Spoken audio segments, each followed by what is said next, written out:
Thinking for Results by Christian D. Larson. Chapter 1. The Science of Right Thinking. That man can change himself, improve himself, recreate himself, control his environment, and master his own destiny, is the conclusion of every mind who is wide awake to the power of right thought in constructive action. In fact, it is the conviction of all such minds that man can do practically anything within the possibilities of the human domain when he knows how to think, and that he can secure almost any result desired when he learns how to think for results. Man is as he thinks he is, and what he does is the result of the sum total of his thought. The average person, however, thinks at random, and therefore lives at random, and does not know from day to day whether good or evil lies in his path. What he finds in his path is invariably the result of his own thinking, but as he does not know what results different kinds of thought produce, he creates both good and evil daily, not knowing that he necessarily does either of these.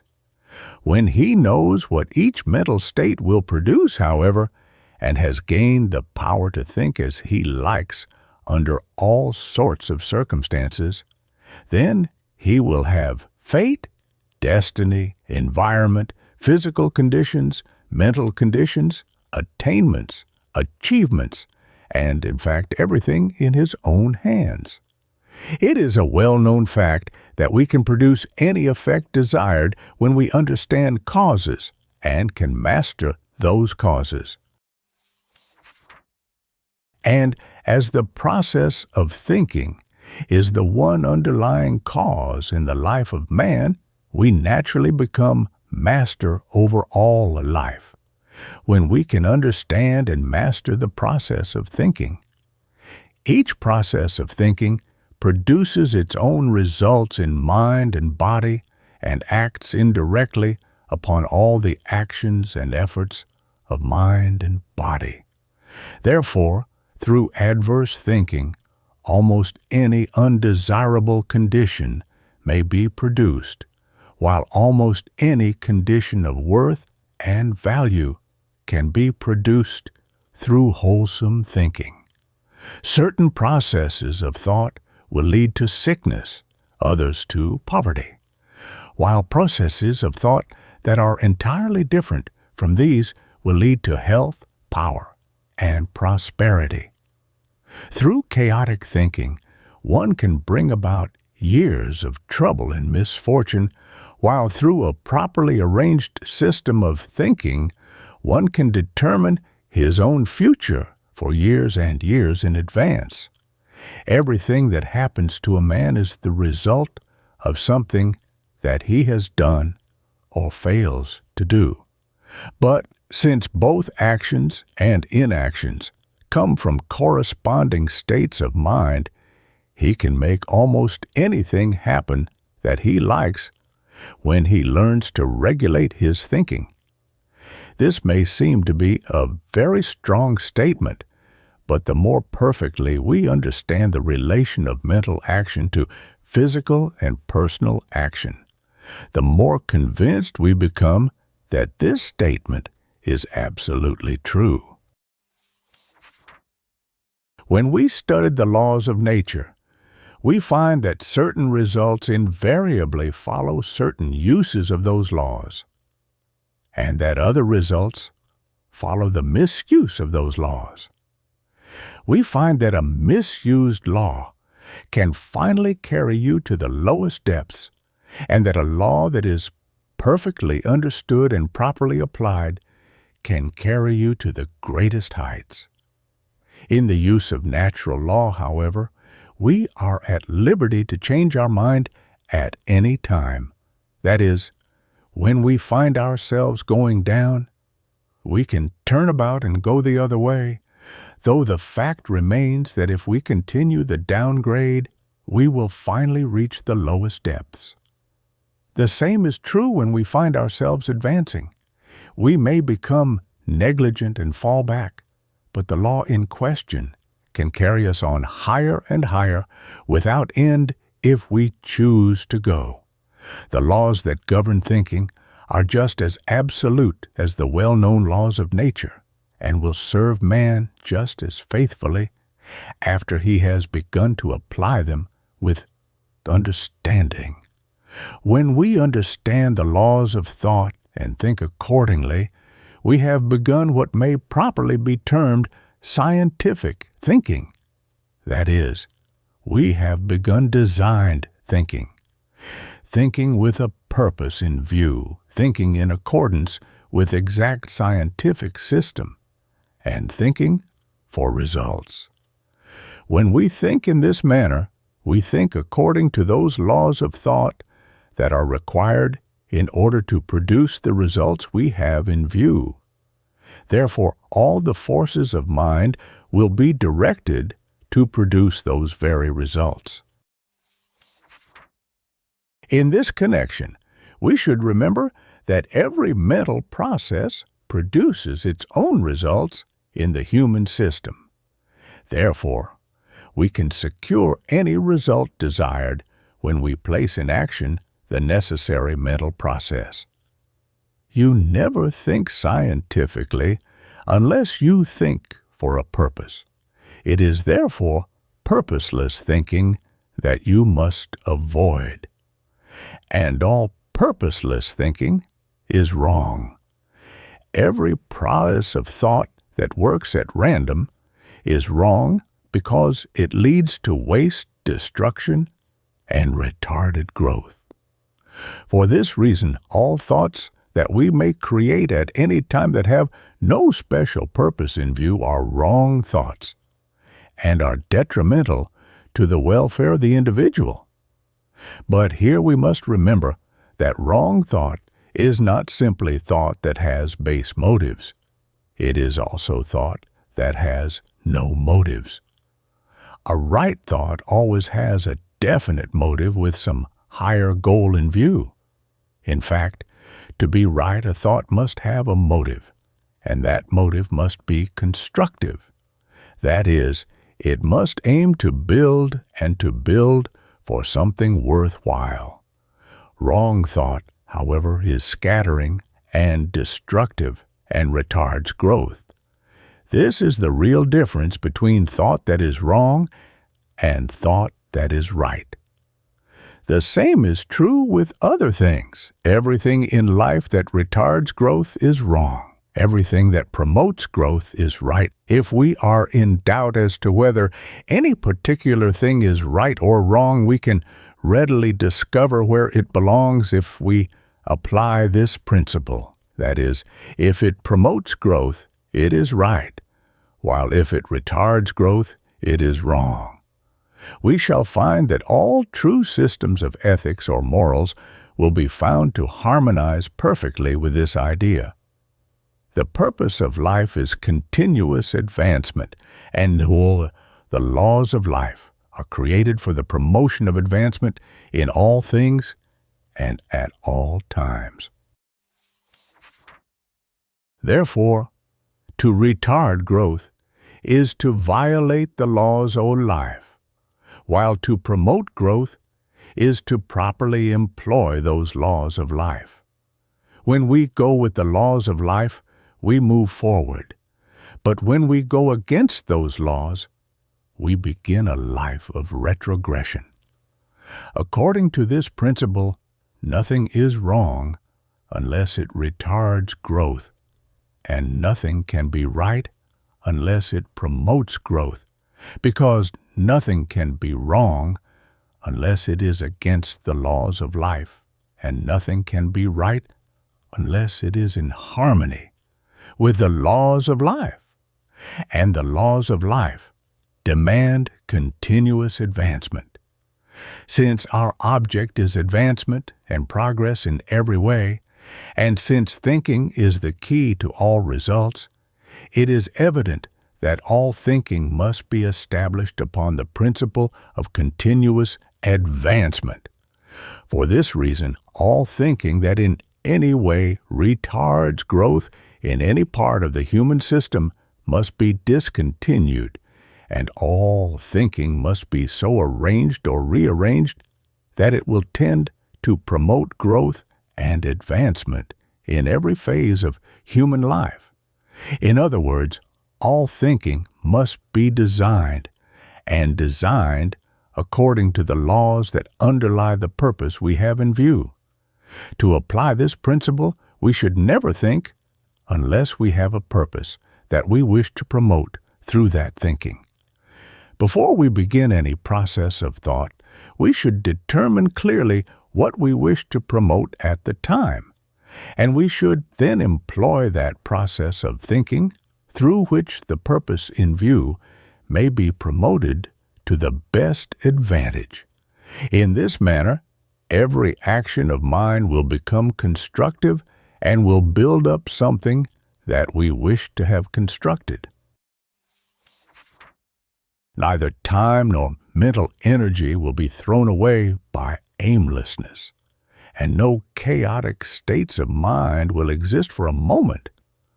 All our mental processes will be arranged according to such a system of action as can promote progress, and all the various forces of mind will work together in the creation of that which we wish to realize and possess.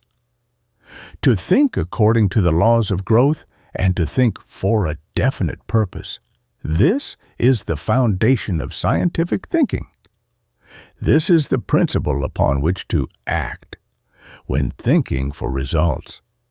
And whoever resolves to think in this manner only will soon find remarkable changes for the better taking place in every department of his life. In training the mind to think according to the exact science of right thought, to think according to system, to think for a definite purpose, and to think for results, there are 4 essentials that will be required, and we shall proceed to give these essentials our best attention in their proper order. The first essential is to provide what may be termed the mental attitude of normal states of consciousness for all our thinking. That is, to promote only right states of mind, whatever the process of thought may be, because such states are always wholesome and are invariably conducive to mental development. In addition, such states tend to hold the various energies of the mind in a working attitude, which is highly important when our purpose is to work for results. To train the mind to think only in the right states of mind, we must learn to distinguish between right and wrong mental states, though this is a matter that becomes very simple when we understand that the difference between right and wrong states of mind is found in this, that the former tends to relate the mind properly to the laws, the principles, and the powers of life, while the latter tends to prevent that relationship. When we are at variance with our sphere of existence or out of harmony with the world in which we think and live, we can accomplish nothing. But when we are in harmony with that world, we place ourselves in a position where we can accomplish practically anything, if we learn the full use of all the powers we possess. Therefore, if we wish to accomplish what we have in view, we must work with those laws and principles of life that govern the sphere in which our work is to be done. But wrong mental states will prevent us from working with the laws of life, while right mental states have a tendency to bring us more perfectly into harmony with those laws. Wrong mental states are wrong simply because they prevent this necessary relationship, and they are wrong for no other reason. The first problem before us, therefore, is to distinguish between the 2 states of mind, to eliminate the wrong and to cultivate the right. But to distinguish between the two is not difficult when we know that right states of mind always produce harmony between ourselves and those powers in life that we must use in order to realize our purpose in life, and that wrong states of mind always take us away from everything that has quality, superiority, and worth, or that can serve us in realizing the greater and the better.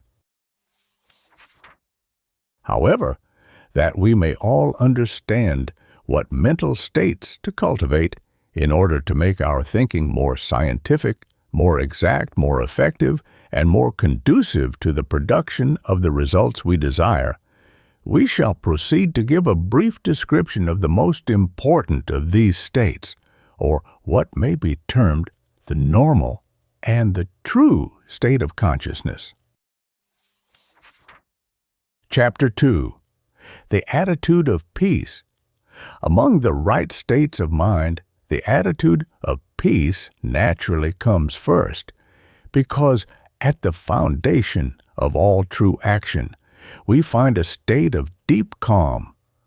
No growth is possible in confusion, nor can we enjoy the steps already taken while strife and disturbance prevail. But if we find that we are not in a perfectly peaceful attitude, the matter cannot be remedied through a strenuous effort to secure peace. Peace of mind comes most quickly when we do not try to be peaceful, but simply permit ourselves to be normal. To relax mind and body at frequent intervals will also aid remarkably. But the most important of all is the attainment of the consciousness of peace. There is a state within us where all is still, and as nearly all of us have been conscious of this state at different times, we know that it actually exists. To cultivate the consciousness of this state is the real secret of attaining a permanent mental state of peace. When we become conscious of that state, we enter what may be termed the permanent condition of peace, and thereby realize the peace that passeth understanding. And when we are in that state of peace, we know why it does pass understanding.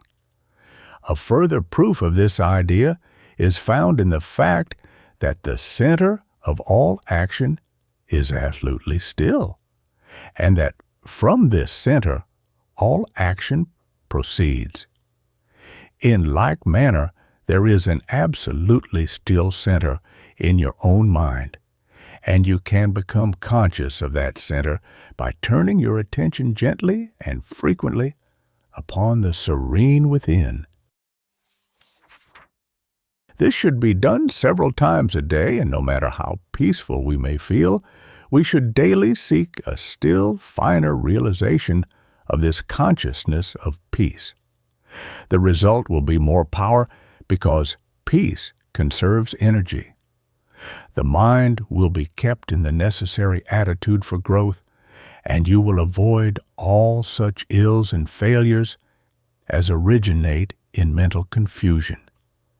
According to the law that we always become in the without as we feel in the within, you will naturally become more and more conscious of peacefulness in your personality as you become more conscious of the calm that is within you. In other words, the same stillness that you feel within yourself, when in the consciousness of peace, will unfold itself through your entire system, and you will become peaceful in every part of mind and body. Closely related to the attitude of peace we have that of praise, and this is an attitude that is simply indispensable. The attainment of peace tends to conserve and accumulate energy, while the attainment of poise tends to hold that energy in such a way that not a particle is lost. Peace is a restful attitude while poise is a working attitude. In peace, you feel absolutely still. In poise, you feel and hold the mighty power within you, ready for action. The well-poised mind is not only charged with enormous energies, but can also retain those energies in any part of the system and can direct them towards any effort desired. The poised mind combines calmness with power. Through the attitude of calmness, it retains its touch with the depths within and is thus constantly supplied with added life and power. Through the attitude of strength, it relates itself to the world of action and thus becomes able to go forth and do things.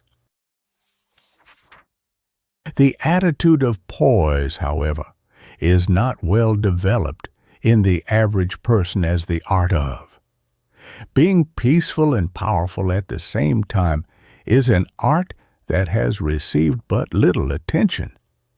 But it is something that is extremely important, and no one who desires to learn to think and act for results can afford to neglect this high art for a moment. To proceed with the development of poise, we should work, act, think, and live in the consciousness of peace and in the consciousness of power. That is, we should aim to combine peace and power in everything that we feel or do. Here, we should remember two great truths. That is, that unlimited power is latent within us, and that at the depth of our being, everything is perfectly still. When you realize these great truths, you will feel more and more that enormous energies are alive in your being, but you will find that they never force themselves into any particular line of action, and that they never run over on the surface. On the other hand, you will find that you can hold those energies in perfect repose or turn them into your work just as you wish. When you have poise, therefore, all those energies will also have poise. They will be as you are because they are your creations. The effect of poise upon thinking is very great because the attitude of poise is the one essential attitude through which constructive work of mind or thought can be promoted. The object of exact scientific thinking is to bring about the results we have in view. But results follow only the true application of power, and power cannot be applied constructively unless it acts through the state of peace. We therefore understand why peace, the action of power in peace, is indispensable to every mode of thinking that aims to produce results. Another mental state of extreme value is that of harmony. And as there is only a step from peace and poise to harmony, we may readily acquire the latter when we have acquired the former. In the attitude of peace, the mind finds its true self and its own supreme power. Through the attitude of poise, this power is brought forth into action and is held in its true spheres of action. But it is only through harmony that this power can act properly upon things or in connection with things. Nothing comes from the application of power unless it acts directly upon something, but it cannot act upon anything with the assurance of results unless there is harmony between the power that acts and the thing acted upon. No action should be attempted, therefore, until harmony is secured between the two factors involved. In this connection, we find that thousands of well-meant actions lead to confusion, sickness, and failure, because no attention was given to the attainment of harmony. But the importance of attaining harmony before undertaking anything is realized when we learn that the real purpose of harmony is to bring the two factors concerned into that perfect relationship where they can work together for the promotion of the object in view. To secure harmony, it may be necessary for both factors to change their present positions. They may have to meet each other halfway, but there can be no objection to this. Our object in life is not to stand where we are, but to do something. And if we can do something of value by changing our present position, that is the very thing we should do. In fact, we can even return with advantage to positions that we imagine have been outgrown if something of value can be accomplished by such a move. The one thing to consider, however, is the result. Any movement that leads to results is a movement in the right direction. Harmony is not cultivated by isolation nor exclusiveness. There are many minds who think they are in perfect harmony when they are alone, but they are not. They are simply at rest, and the sensation is somewhat similar to certain states of harmony. We are in harmony only when we are properly related to someone else or something else. There must be at least two factors before there can be harmony, and those two factors must be properly related. The best way to cultivate the mental state of harmony is to adapt yourself consciously to everything and everybody that you meet. Never resist or antagonize anything, nor hold yourself aloof from anybody. Wherever you are, aim to look for the agreeable side of things and try to act with everything while in that attitude. After a while, you will find it an easy matter to meet all things and all persons in their world.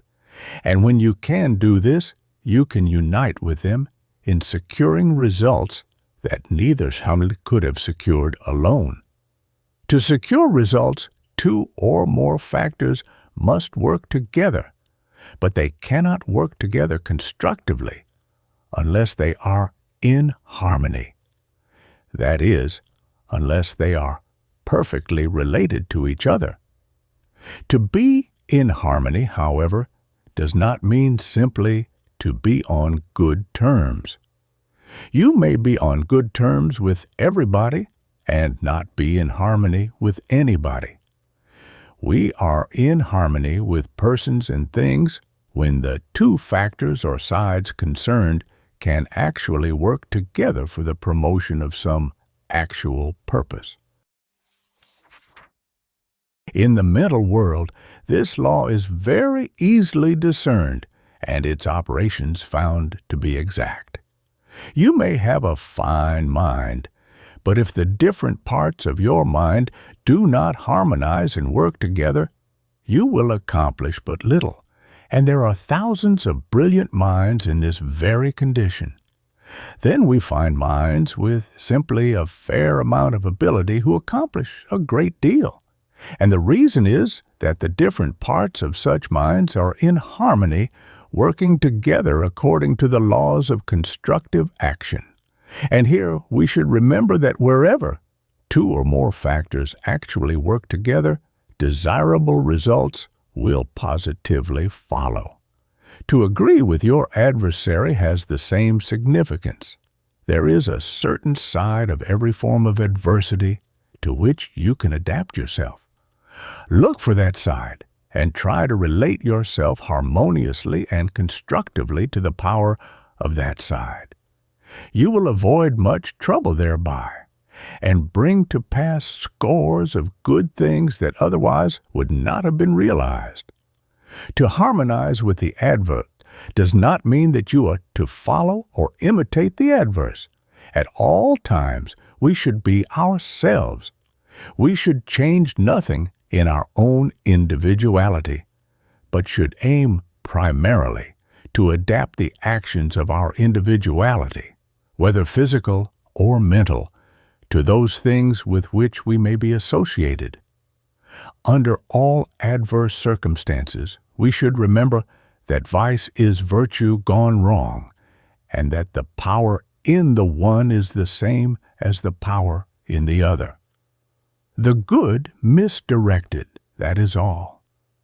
But you are not to harmonize with the misdirection. You are to harmonize with the power that is back of the action, and try to use that power for some valued purpose. Here we find a subject upon which volumes could be written, but the real secret that underlies it all is simple. Adapt yourself to everything and everybody with a view of securing united action for greater good. You will thus continue in perfect harmony, and you will cause every action that may result from your efforts to work directly for the production of the results you have in view. Chapter 3. Aspiration and Ambition. The three states of mind mentioned in the previous chapter will naturally lead us to a place where results can be secured. But how great these results are to be will depend upon the loftiness of our aim. Therefore, a mental state will be required that will constantly center attention upon the high places of attainment, and such a state we find in aspiration. But here we must know the difference between aspiration and ambition, especially when they act separately. When ambition acts aside from aspiration, the aim of the mind will be to promote the personal self by calling into action only those powers that are now active in the personal self.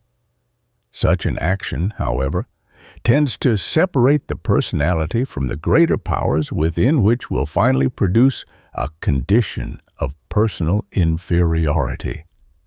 We have seen this fact illustrated so frequently that it has become proverbial to say that personal ambition, when in full control of the mind, invariably leads to personal downfall. It is a well-known fact that no mind that is simply ambitious can ever become great. And the reason is that personal ambition prevents mind and consciousness from ascending into those superior states of thought and power, which alone can make greatness possible. This ascension of mind and consciousness, however, invariably takes place through the attitude of aspiration, and therefore the force of ambition should always be inspired by the spirit of aspiration. Both are necessary, and they must combine perfectly in every case if results worthwhile are to be realized. The attitude of aspiration causes the mind to think of the marvels that lie beyond present attainment, and thereby inspires the creation of great thoughts, which is vastly important. There must be great thoughts before the mind can become great, and the mind must become great before great results can be secured. Aspiration concentrates attention upon superiority always, and therefore elevates all the qualities of the mind into that state. This being true, every effort in life should be directed towards those possibilities that lie beyond the present attainment if we wish to cultivate and strengthen the attitude of aspiration.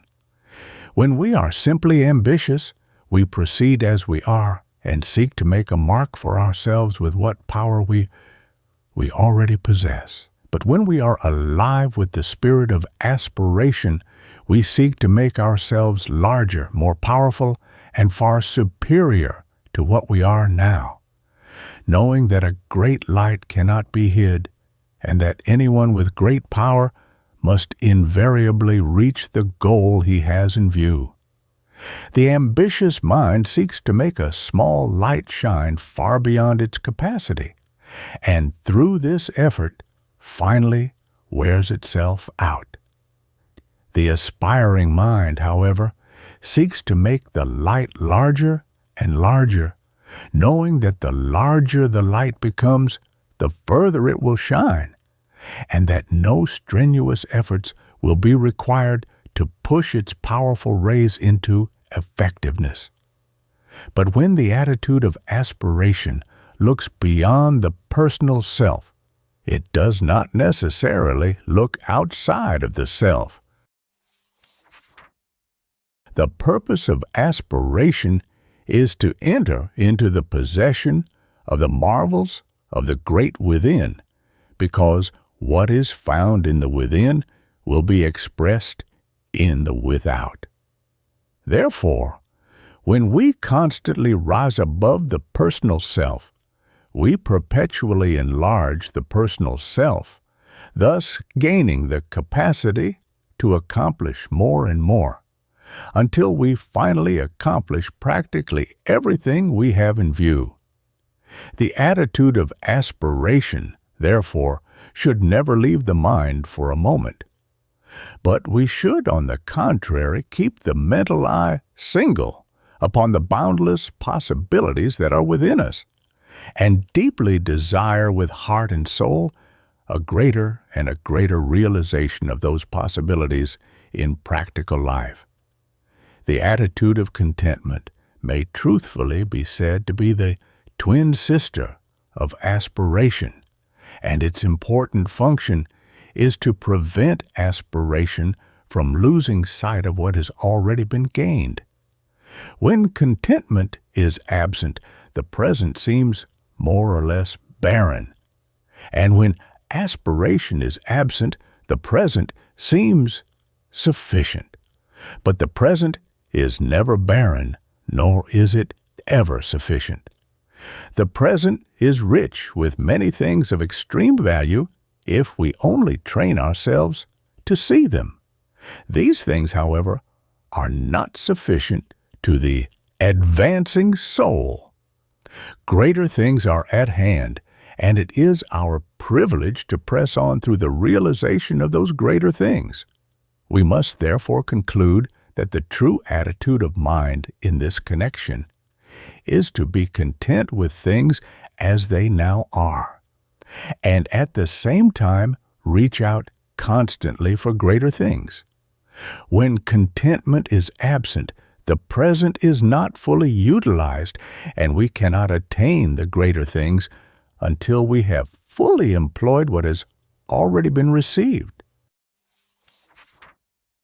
When aspiration is absent, the present is used over and over again like the air in a closed room, and the result must be mental stagnation to be followed by failure and final extinction.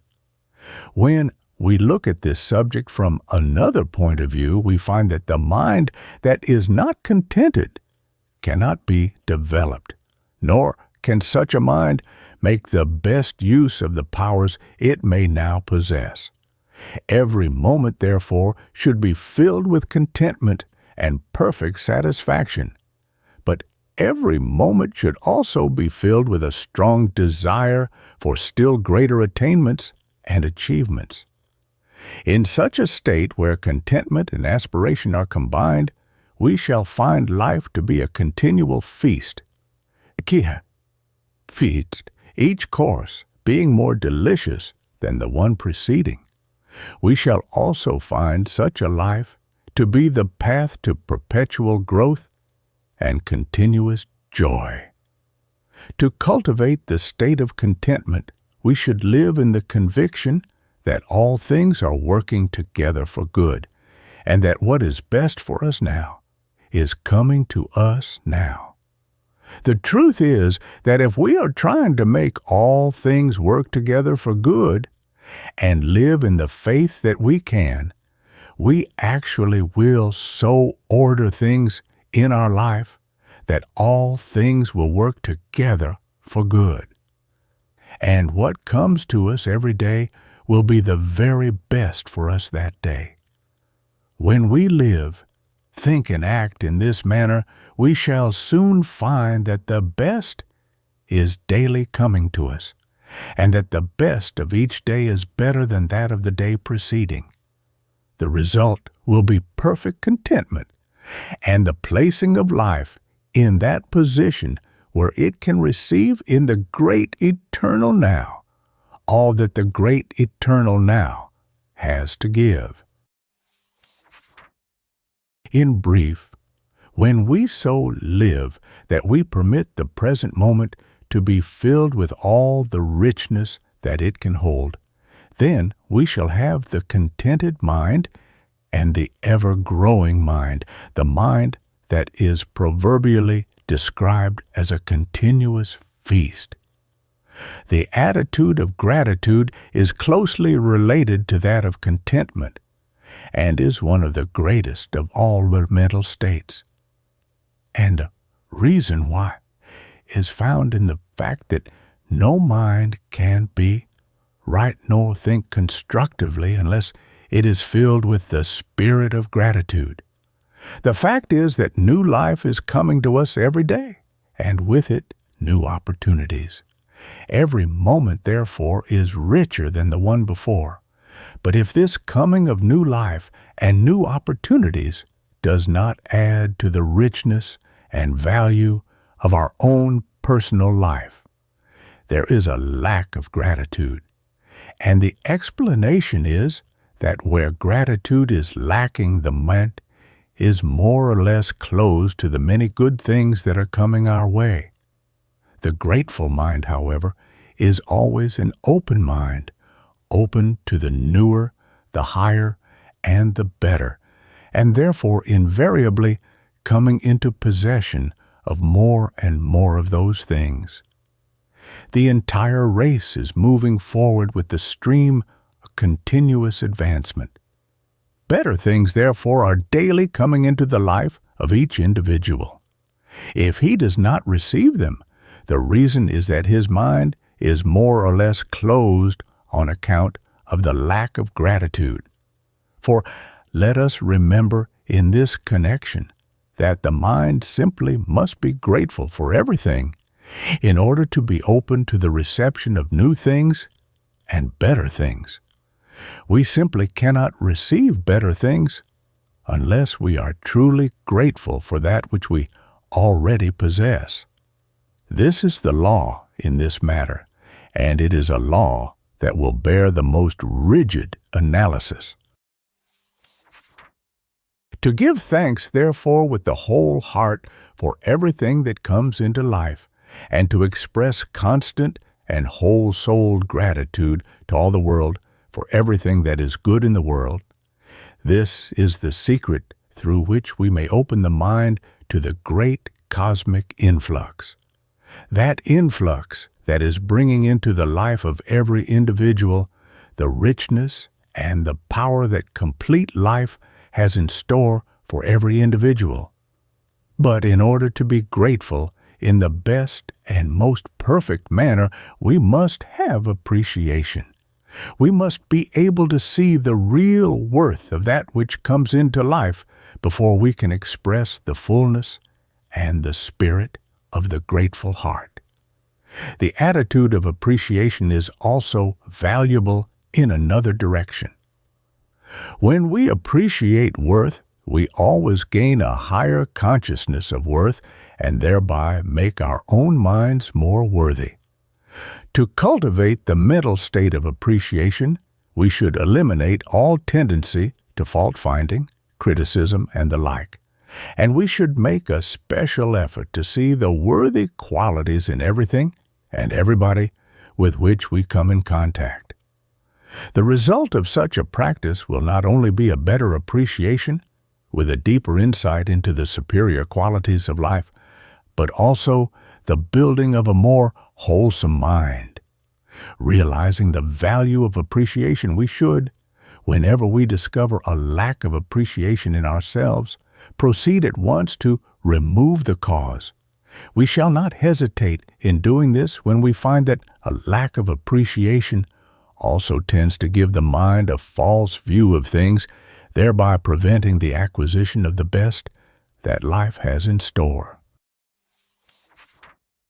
The appreciative mind has a natural tendency to look upon the better side of things, but this tendency becomes complete only when the optimistic attitude is added.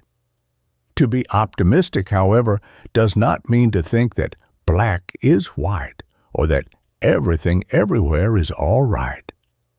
The true optimist can also see the flaws and the imperfections in life, but he gives direct attention to the good side, the better side, and the strong side. And having this larger view, he always knows that the strong side is much larger and far superior to the weak side. He never becomes discouraged, therefore, because he knows that failure and wrong are only temporary, and that the right finally wins every time. In addition, he knows that he can aid the right to such an extent that the victory can be gained now. The pessimist lives in the false and does not see things as they are. His conclusions are therefore worthless. For this reason, we should never pay any attention to the words of the pessimist, as we shall be misled in every instance if we do. Instead, we should listen to the prophecy of the optimist, and then put all our ability and all our faith into the possibilities of that prophecy, thereby making it come true, proceeding, of course, in the conviction that we can. The value of the optimistic attitude in scientific thinking, therefore, is very great. Because to think correctly on any subject, the mind must have the mountaintop view, and we must think correctly if we wish to think for results. Though the optimist may live on the sunny side, still the full value of life's sunshine cannot be gained until we add the attitude of constant cheerfulness. To be cheerful, bright, happy, and joyous is absolutely necessary. If we wish to think scientifically, think constructively, and think for results. When we proceed to think for results, we think for a purpose. We employ correctly the constructive mental processes so that we may work ourselves up to the goal in view. Growth and development, therefore, must take place all along the line of action. But no mental growth can take place without mental sunshine. Accordingly, we should resolve to be happy, no matter what may transpire. We cannot afford to be otherwise. Sunshine will melt the most massive iceberg if the rays are direct and the clouds are kept away. And it is the same in daily life. No matter how cold, disagreeable, and uncongenial your present environment may be, plenty of mental sunshine can change it all. It pays to be happy. Cheerfulness is a most profitable investment, and there are no riches that are greater than constant joy. This attitude is not for the few or for occasional moments, because all the sunny states of mind can be made permanent in a short time by a very simple process. Make it a practice to go to sleep every night with cheerfulness on your mind and with a feeling of joy in every atom of your being. Through this practice, you will carry the cheerful idea into the subconscious, and gradually the joyous state will become an established state in the subconscious mind. The result will be that the subconscious will express cheerfulness and wholesomeness at all times, and it will become second nature for you to have a sweet disposition, a sunny frame of mind, and an attitude of perpetual joy. This method may seem to be too simple to be of value, but the simplest methods are usually the best, and anyone can prove through a few weeks of trial that this method will produce the desired results and will, through more continuous practice, actually transform mind and disposition to such an extent that the mind will henceforth live in constant mental sunshine. And there are few things that are more important than this if we wish to train the mind to act and work in those attitudes that are necessary in order that we may proceed successfully in thinking for results. Chapter 4. The Attitude of Kindness. The attitude of kindness is one of the greatest among the right states of mind. Therefore, to be kind to everybody and to feel kindly towards the whole of creation, this must be the attitude if the right use of mind and thought is to prevail. Kindness enlarges the inner consciousness, thus promoting the enlargement and the expression of life. And it also creates the tendency to give one's best, and there is nothing that brings forth the greater life and power within us so quickly and so completely as the giving of one's best in all things and at all times. Both the soul and the mind, with all their powers and possibilities, tend to unfold themselves through the actions of the strong, whole-souled attitude of kindness. In fact, no one can begin to unfold his larger life and receive the greater richness from within until he begins to give, through the attitude of kindness, all that which he already has in his personality. And the more one gives of the richness of one's own life, ability, and power, the more he will receive from the limitless realms of the within. This is a law that no one, not even the most materialistic, can afford to ignore. But giving is not giving unless it comes from the heart, and it must invariably be an act of expression for some great purpose. Your expressions, either of thought or action, will not open the way for inner unfoldment unless you give richly through a fuller and larger expression. And in all such expressions, you must feel kindly. The attitude of kindness is therefore indispensable to growth, mental unfoldment, and constructive thinking.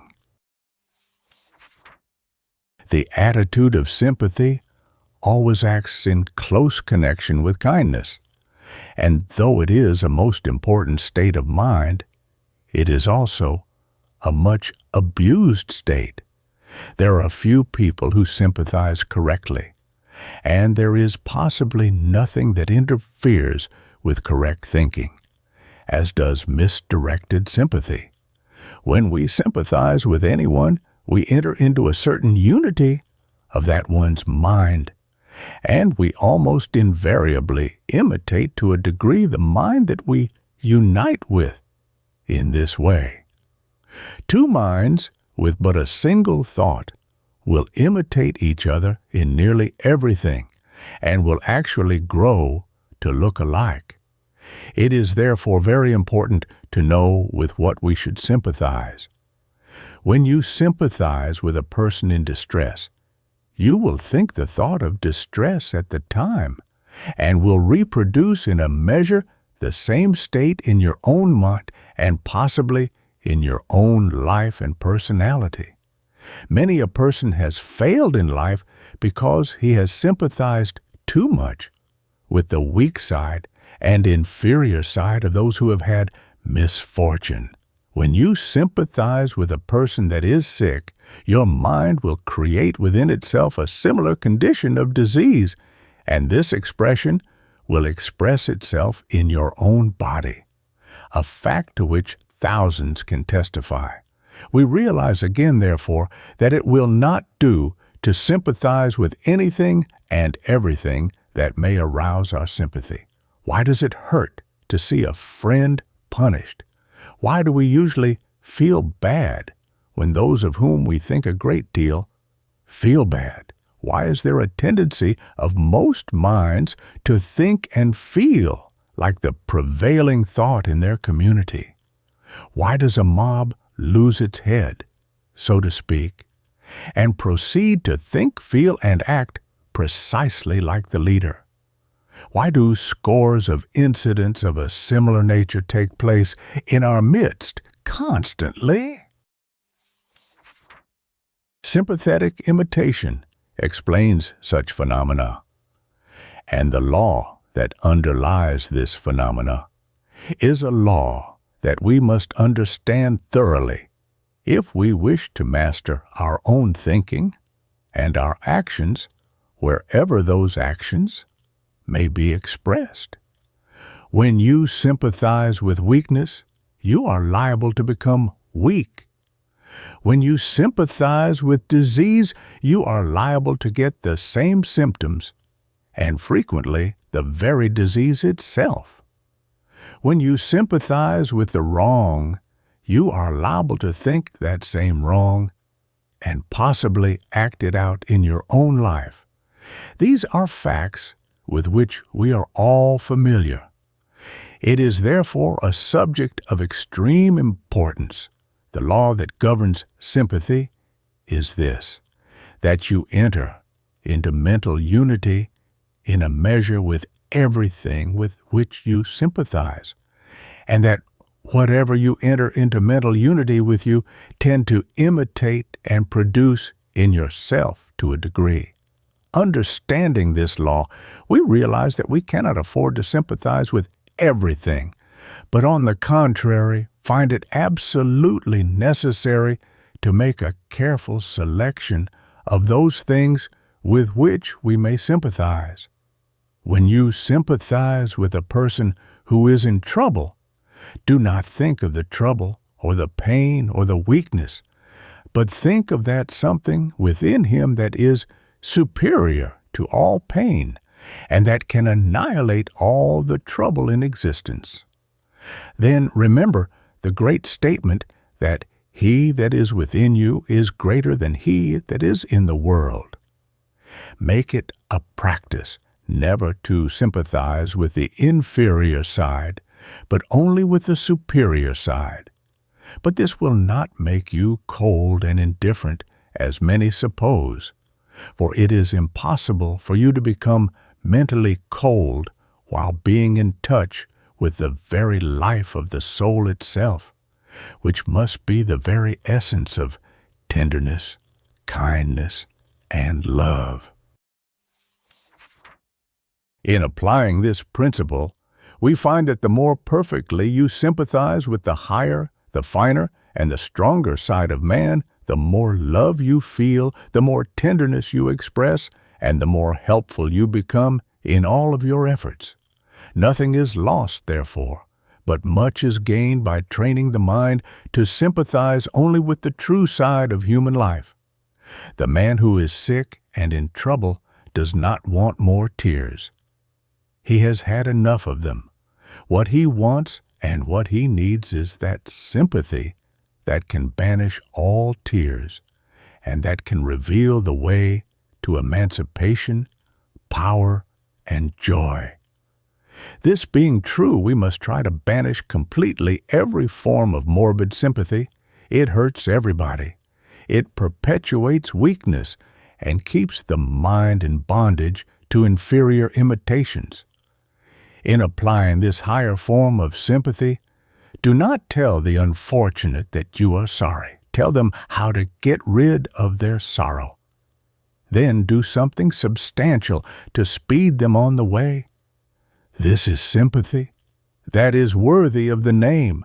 Right thinking cannot be promoted so long as we sympathize in the old-fashioned way. We cannot think constructively so long as we permit the mind to imitate the wrong, the weak, the inferior, and the destructive.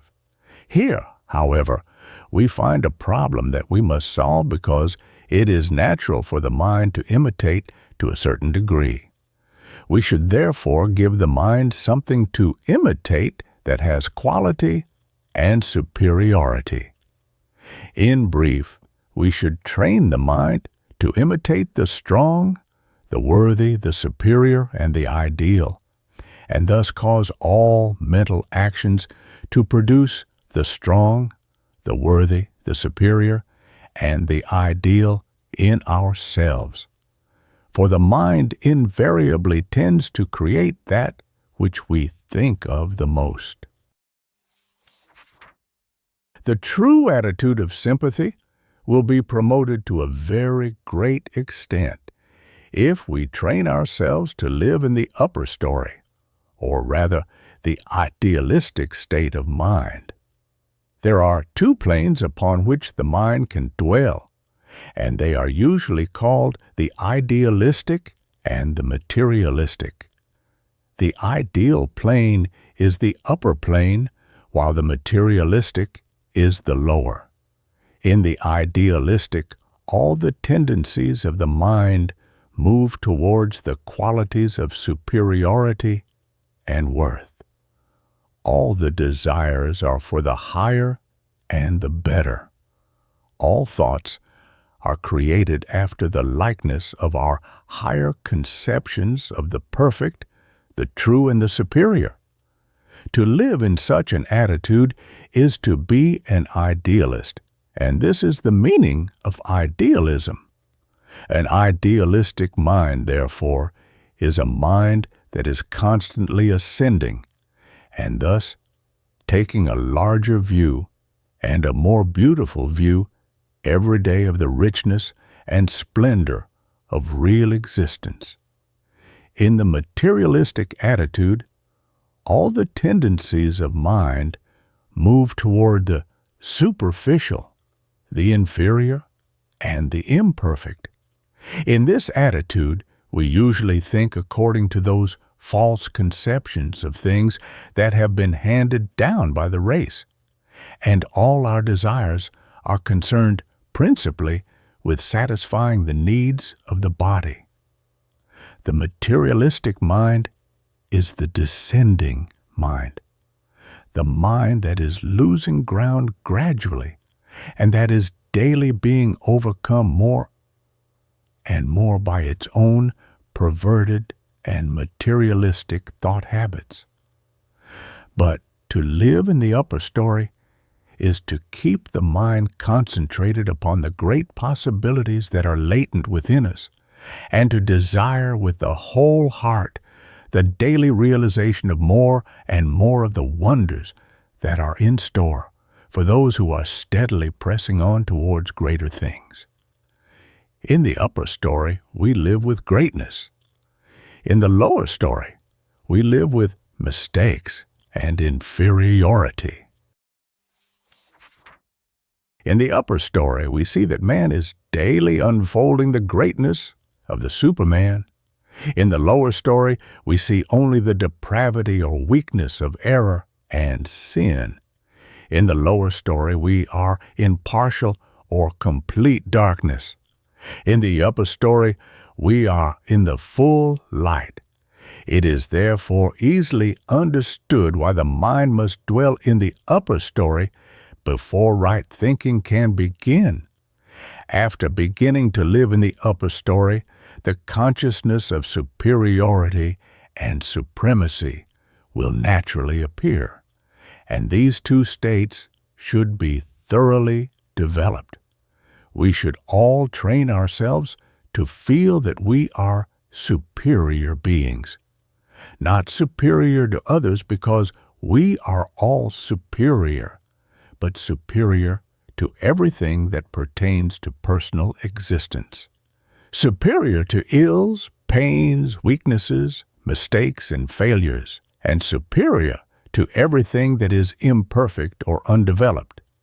Here, we should remember that the consciousness of superiority does not produce vanity or egotism.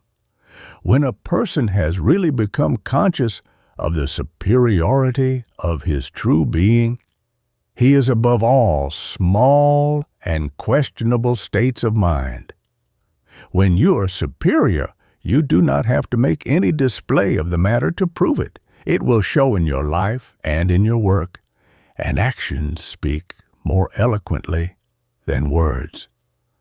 The principal reason why the attitude of superiority is so important is because it unites the mind with everything in your life and your thought that has quality, and thereby gives everything in your thought and personality the stamp of greater worth.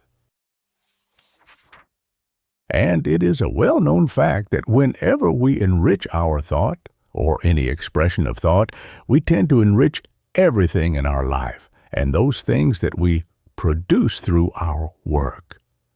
The attitude of supremacy should refer to your own being only, to rule supremely in your own domain and not interfere with the domain of anyone else. This is the true purpose of self-supremacy, and the value of self-supremacy is realized not only in its power to give the individual self-mastery, but also in the fact that when the mind feels that it is superior, it can more easily think its own thoughts and thereby prevent the practice of imitating false actions or ideas. It must therefore be quite evident that this state is absolutely necessary to scientific thinking and to the art of thinking for results. The mind that recognizes its own supremacy is a strong mind, and will therefore seek to extend its power wherever the enlargement of life can be promoted. But to accomplish this, the mind must be positive. That is, every action of the mind should be filled, so to speak, with a thought current that tends to press on and on to the goal in view. The positive mind, however, does not force its way, but wins because it is strong. And every mind becomes strong when constantly filled with thoughts that are positive and determined. To the attitude of positiveness, we should add those of push and perseverance, because these two attitudes tend to promote the increase of the results that are already being gained. And there is nothing that succeeds like that which is constantly pressing on to greater success. When we proceed to think for results, we are invariably imbued with the spirit of advancement. Therefore, to increase the power of this spirit, the mind should cultivate the persevering attitude and should feel a strong desire to push forward into the ever-enlarging realms of perpetual growth. But in this connection, we must not forget courage and patience, nor the progressive attitude. It has been well said that we all could accomplish far more if we would only attempt more. But in the majority, courage generally fails when in the presence of great undertakings. This, however, we cannot afford to permit. To the attitude of courage, we should add the mental states of self-reliance and self-confidence, and still greater gain will be realized. In fact, these two states are of such value that their importance cannot be described in words. They are not sufficiently developed in the average person, however, because he depends too much upon environments, opportunities, and associates, and not enough upon himself. The great soul depends upon nothing exterior to himself. Such a soul makes opportunities to order and changes environments to comply with requirements. Such a soul turns adversity into a willing servant and makes every obstacle a new path to greater achievement.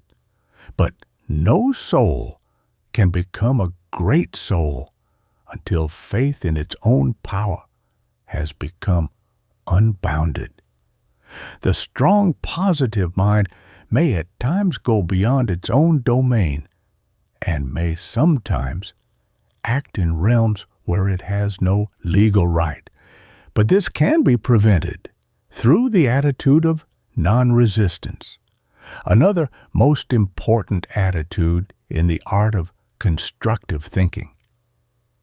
The attitude of resistance is always destructive and therefore interferes with the real purpose of right thinking. But it is not necessary to resist anything. That which is inferior will disappear when we produce the superior, and not until then. It is therefore a waste of time and energy to try to remove wrong through resistance. The proper course to pursue is to build up the right, and the wrong will disappear of itself.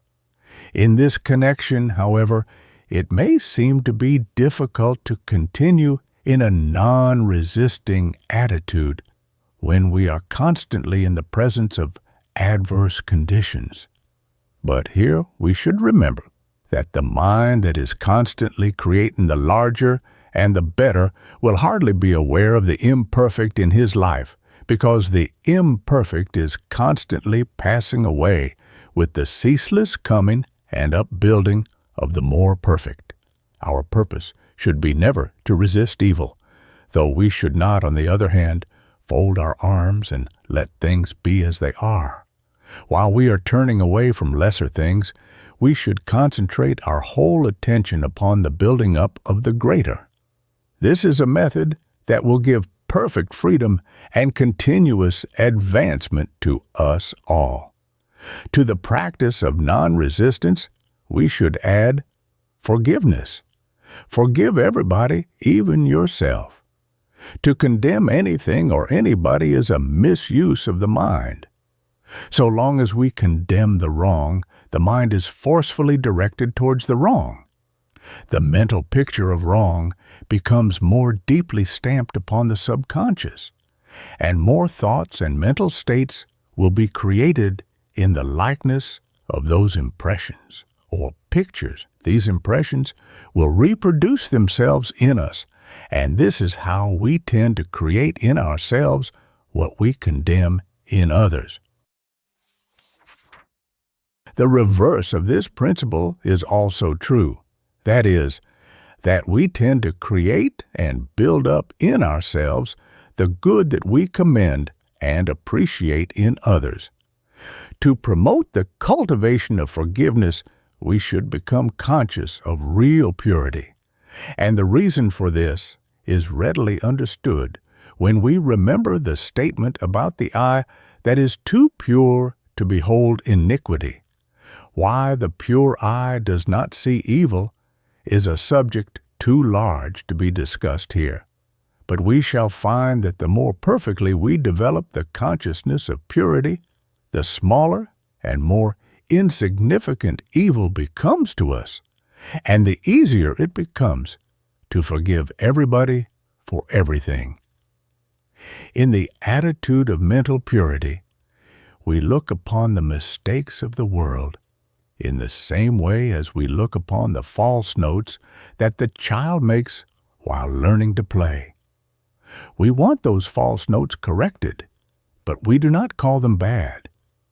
We know that the child will learn to play perfectly later on, not by being punished or scolded, but by being taught thoroughly and persistently. It is the same with the mistakes of the human race, and those mistakes should be dealt with in the same manner.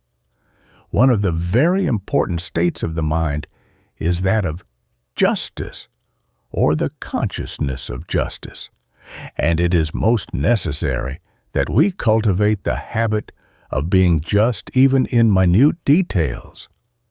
The just mind can readily direct its processes of thought and creation into those channels of action that are in harmony with the laws of life, while the mind that is not just will misdirect many of those processes and thereby produce all kinds of detrimental conditions of mind and body. In a state of justice, everybody has his own. Therefore, to be just is to so act that you never deprive anyone of his own, nor fail to render to anyone that which is his own. To know what really belongs to you and what really belongs to others, however, may at first sight seem to be a difficult problem. But we cannot solve it by looking at external possessions. We become just by developing the consciousness of justice, and not by measuring this to one and that to the other. To execute justice in the world or in connection with any of our own actions, we must realize justice in our own soul, because effects do not precede causes. And if all moral teachers in the world would cease their criticisms of powers and systems and give their entire attention to the development of the consciousness of justice in the mind of the race, we should soon have an order of things which would be absolutely just to all. In our own thinking, however, the attainment of this consciousness of justice is so absolutely necessary that it should be given a most prominent place in all our efforts, because it is only through the consciousness of justice that all misdirection of thought and energy can be prevented. There are 3 additional states of mind required to make this study complete, and these are refinement, receptivity, and faith. But we need not take the time to give them special attention, as we all understand their nature and importance. Faith and receptivity have special functions to perform in all kinds of mental actions and development, and the advancing process of the mind must of necessity be a refining process, otherwise growth would be an impossibility. The purpose of scientific thinking, therefore, cannot be promoted unless the entire system is permeated with the consciousness of refinement. And to attain this consciousness, we should picture before us the most refined state of the ideal that we can possibly conceive, and keep this picture before us constantly, with a deep desire to make it real. The above is a brief analysis of the most important of the right mental states, those states that are needed to place the mind in that state of action that is absolutely necessary if we wish to think for results. We are now ready, therefore, to proceed with the real process of thinking. Chapter 5. Realizing your goal. Every normal person has a definite goal that he expects to reach, some purpose for which he is living, thinking, and working, one or more objects that he is trying to gain possession of. But how to realize this ambition is the problem, and though he hopes to find the solution in some way, that way is not always as clear as he should wish it to be. A study of natural laws, however, both physical and metaphysical, will readily reveal the secret. When we study natural laws, we find that aimless living is wasteful, deteriorating, and detrimental both to the individual and to the race. And the same study reveals the fact that all the laws of nature are constructed for the promotion of progress and growth. Therefore, to be natural, we must move forward. And to move forward, we must have a definite purpose. From this, we conclude that the life with a definite purpose is the only natural life. And as it is natural, nature must be able to provide a way by which such a life can be perfected fully and completely. In other words, there must be a solution for every problem, and this being true, he who seeks the solution will certainly find it. Nature is dual, physical and metaphysical. What we fail to find in the one, therefore, we shall certainly find in the other. And the study of the larger metaphysics gives us the solution for the problem under consideration. This solution is based upon the discovery that thought is the one power that determines the life, the position, the circumstances, and the destiny of man, and that to use that power we must learn to think for results. Whether the individual is to move forward or not depends upon what he thinks. His actions, his intentions, his motives, his plans, his tendencies, his efforts, all of these play their part, but they are all the products of thinking, and therefore are invariably like the process of thinking from which they sprang. Every thought is a power in the life where it is created, and will either promote or retard the purpose of that life. Every thought you think is either for you or against you. It will either push you forward or hold you down. When your own thought is against you, all your actions, efforts, tendencies, plans, intentions, and everything that is produced by thought or directed by thought will also be against you. And conversely, everything that you do with muscle or brain will be for you when your thought is for you. This is a fact, the importance of which is certainly great. And since it has been fully demonstrated to be a fact, we cannot afford to give it less than our most profound attention. Since it is natural to have definite aims in life, in fact, absolutely necessary in order to be in harmony with the purpose of life. And since it is natural to move forward, it must be natural to have only such thoughts as are for you, thoughts that can push you forward and that will be instrumental in promoting the purpose you have in view. In other words, to comply with the laws of nature, physical and metaphysical, it is necessary to think in such a way that all mental action tends to produce growth, advancement, and progress.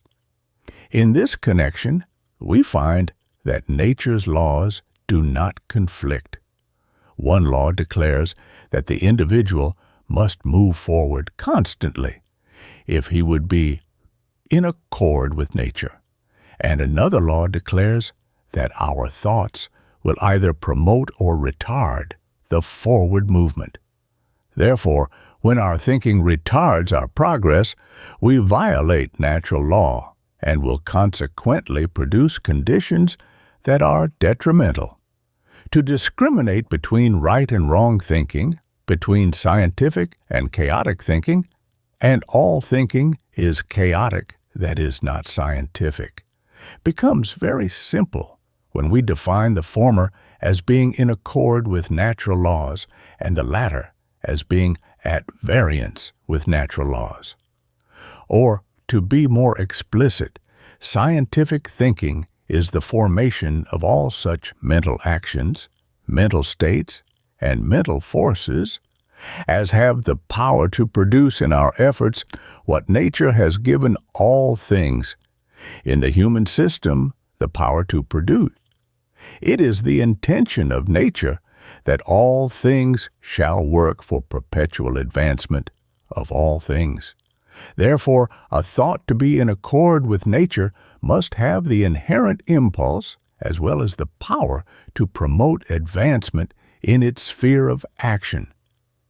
To be scientific is to be in accord with nature, to work physically and mentally with nature, and to carry out the fundamental intentions of nature, And since all the actions of man are produced and directed by his thinking, he cannot work with nature unless his thinking is in accord with nature and is designed and applied with definite results in view. In brief, thinking is scientific and designed when its purpose is to produce advancement, and when it has at the same time both the power and the knowledge to carry out that purpose. Every intelligent person tries to live in accord with natural laws, but as a rule complies only with those laws that deal with the physical side of life. He therefore cannot be in perfect accord with nature, because to obey one group of laws and ignore another group will produce nothing but confusion and ultimate failure. And what is important, it is not possible to comply perfectly with physical laws unless we understand metaphysical laws. Physical actions are both produced and directed by mental action. Not a muscle can move unless the mind moves. Therefore, if the mental action is not fully in accord with natural laws, it will not be possible for the consequent physical actions to be in full accord with nature. It is not difficult to understand, therefore, why the majority of those who have tried to live in accord with nature and tried to apply fully the powers and possibilities of nature have not succeeded in as large a measure as their ambitions might desire. They have tried to bring physical actions into harmony with nature, while their mental actions have been more or less at variance with nature. They have tried to make their actions scientific, while their thinking remained unscientific. And here we have the cause of practically all the trouble, confusion, and failure in the world. The statement that nature's fundamental intention is the perpetual advancement of all things may be questioned when we take note of the many processes of nature that appear to be destructive, and find that those processes invariably work in harmony with natural law. But when we look beneath the surface, we find that the consuming process is necessary to the refining process, and that the decomposing process is indispensable to growth. That which destroys does not tend directly to build up, but the inferior must be removed before the superior can be constructed. The force of destruction, however, can be used in many ways. It can be turned into the gross actions of the sledge that tears down the present structure, or it can be employed through the channel of transmutation, which removes the present structure, not by tearing it down, but by changing it into something better. In the grosser forms of action, destruction is usually separated from construction, and may or may not be followed by the latter. But in the higher forms of action, destruction and construction are one. The inferior is destroyed by being immediately transmuted into the superior. And here we should remember that everything in nature, regardless of its present condition, can be transformed into something higher and better, because every process in nature can promote advancement, being created for that purpose. Therefore, to be in accord with nature, man must have the same purpose. He must live, think, and work for perpetual advancement, constant growth, and eternal progress. In preceding pages, it has been stated that the foundation of scientific thinking consists of thinking only in the attitude of right mental states, and the principal right mental states were enumerated and defined. And in this connection, it may be added that the reason why such states of mind constitute the foundation of scientific thinking is based upon the fact that wrong mental states tend to pervert and misdirect the original intention of every process of thinking, while right mental states tend to hold in position, so to speak, or properly direct the original intention of every mental process. To think scientifically and to think for results is to think with a definite object in view, that is, to so think that every thought will aid in the realization of that object. Therefore, it cannot be scientific to originate a mental process with a certain object in view and then permit that process to be misdirected. But this is what we continue to do, so long as wrong mental states are permitted to act in the mind. A misdirected mental process always creates thoughts and mental actions that are foreign or adverse to the original intention of that process and are in consequence detrimental. Such thinking, therefore, does not only waste time and effort, but places serious obstacles in the way of our constructive and properly directed efforts. In the average mind, we find mental states that are right as well as mental states that are wrong. The one group assists the forward movement of mind, while the other not only retards or misdirects, but usually acts as an obstacle as well. This, however, we cannot afford to permit.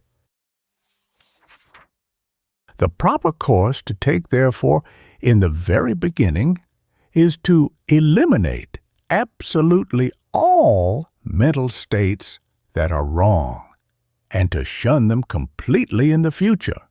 Should we be in doubt as to what states are wrong, we need only remember that every mental state is wrong that has no tendency to build, and that every state is right that does have a direct upbuilding tendency. And in eliminating the wrong states of mind, the simplest method is to give so much attention to the creation and the strengthening of right mental states that not a single mental action is ever permitted to create or perpetuate wrong states. In other words, there will be no power with which to produce the wrong, when all the power of the mind is used in building up the right. We may proceed, therefore, upon the principle that right mental states constitute the foundation of scientific thinking, and that the very first thing to do in learning how to think for results is to train the mind to create, entertain, and perpetuate only right mental states. When we have established this foundation, we may proceed with the first story of the superstructure. To this structure there are several stories, but the first one is to give every thought you think the tendency and the power to promote your own individual purpose in life. That is, every mental action, every mental creative process, and every form of thinking should be so constituted that everything that transpires in the mind will work both fully and directly for your welfare and advancement. In other words, train your mind to think only thoughts that will push your work, and every thought you think can push your work if properly constructed. But the opposite is also true. Every thought you think can interfere with your work if not properly constructed. We realize, therefore, the importance of discriminating between the right and the wrong, even in the most insignificant of our mental attitudes, because we want everything that takes place in our system to act to our advantage. Before you can apply scientific thinking in your own life, it is necessary to make a definite decision as to what purpose you wish to live, think, and work for. And in most minds, this purpose will assume a threefold aspect. The first will be to succeed in your vocation. The second will be a continuous development of the leading mental qualities. And the third will be the attainment of higher and higher states of ideal existence. To these three, many may wish to add the development of one or more special talents or the attainment of certain special objects. And these different things can easily be added without interfering with the full promotion of the general purpose. The idea is that you must clearly fix in mind what you wish to think and work for in the great eternal now. In the future, some or all of your plans may be changed, but you may do that when the future comes. While the present remains, there must be something definite to work for now, and that something should receive your undivided attention. By doing justice to the present, we shall be far better equipped for the opportunities of the future. In fact, the very best way to prepare for the future is to be your very best in the present. And if you are your best in the present, your future will certainly be better. Whether you have a few objects or many that you wish to realize, place them properly in your mind, giving each a special position before your mental vision. And then hold these objects constantly before you as the great goal for which you desire to live, think, and work. Center all attention upon that goal, mentally moving in that direction every moment and turning on the full current. No force of thought or action must go to the left or to the right. Every force you place in action in your system must aim upon that goal and must proceed with the definite purpose of helping you reach that goal. Or, in brief, you must actually live, in every sense of the word, for the purpose you have in view. That does not mean, however, that you must ignore the interest of others or become oblivious to the many phases of life that exist about you. The mind is complex, and consciousness is capable of many grades of action. Therefore, you can, in general, be interested in everything that has worth. But all these other interests must be made a channel through which your fundamental purpose can be promoted, or rather, an aid to the great plan for which you live, think, and work. If you are a businessman, you need not ignore music, art, or literature. The more you have of these, the better for your business, provided you employ them as forces of inspiration. Though it is necessary for you to concentrate your life upon your business, still you must constantly enlarge your mind, character, and soul in order to ensure increased success in your business. Your capacity for work and your power to improve the quality of your work must develop. And everything in life that has worth can be made to promote your own individual growth.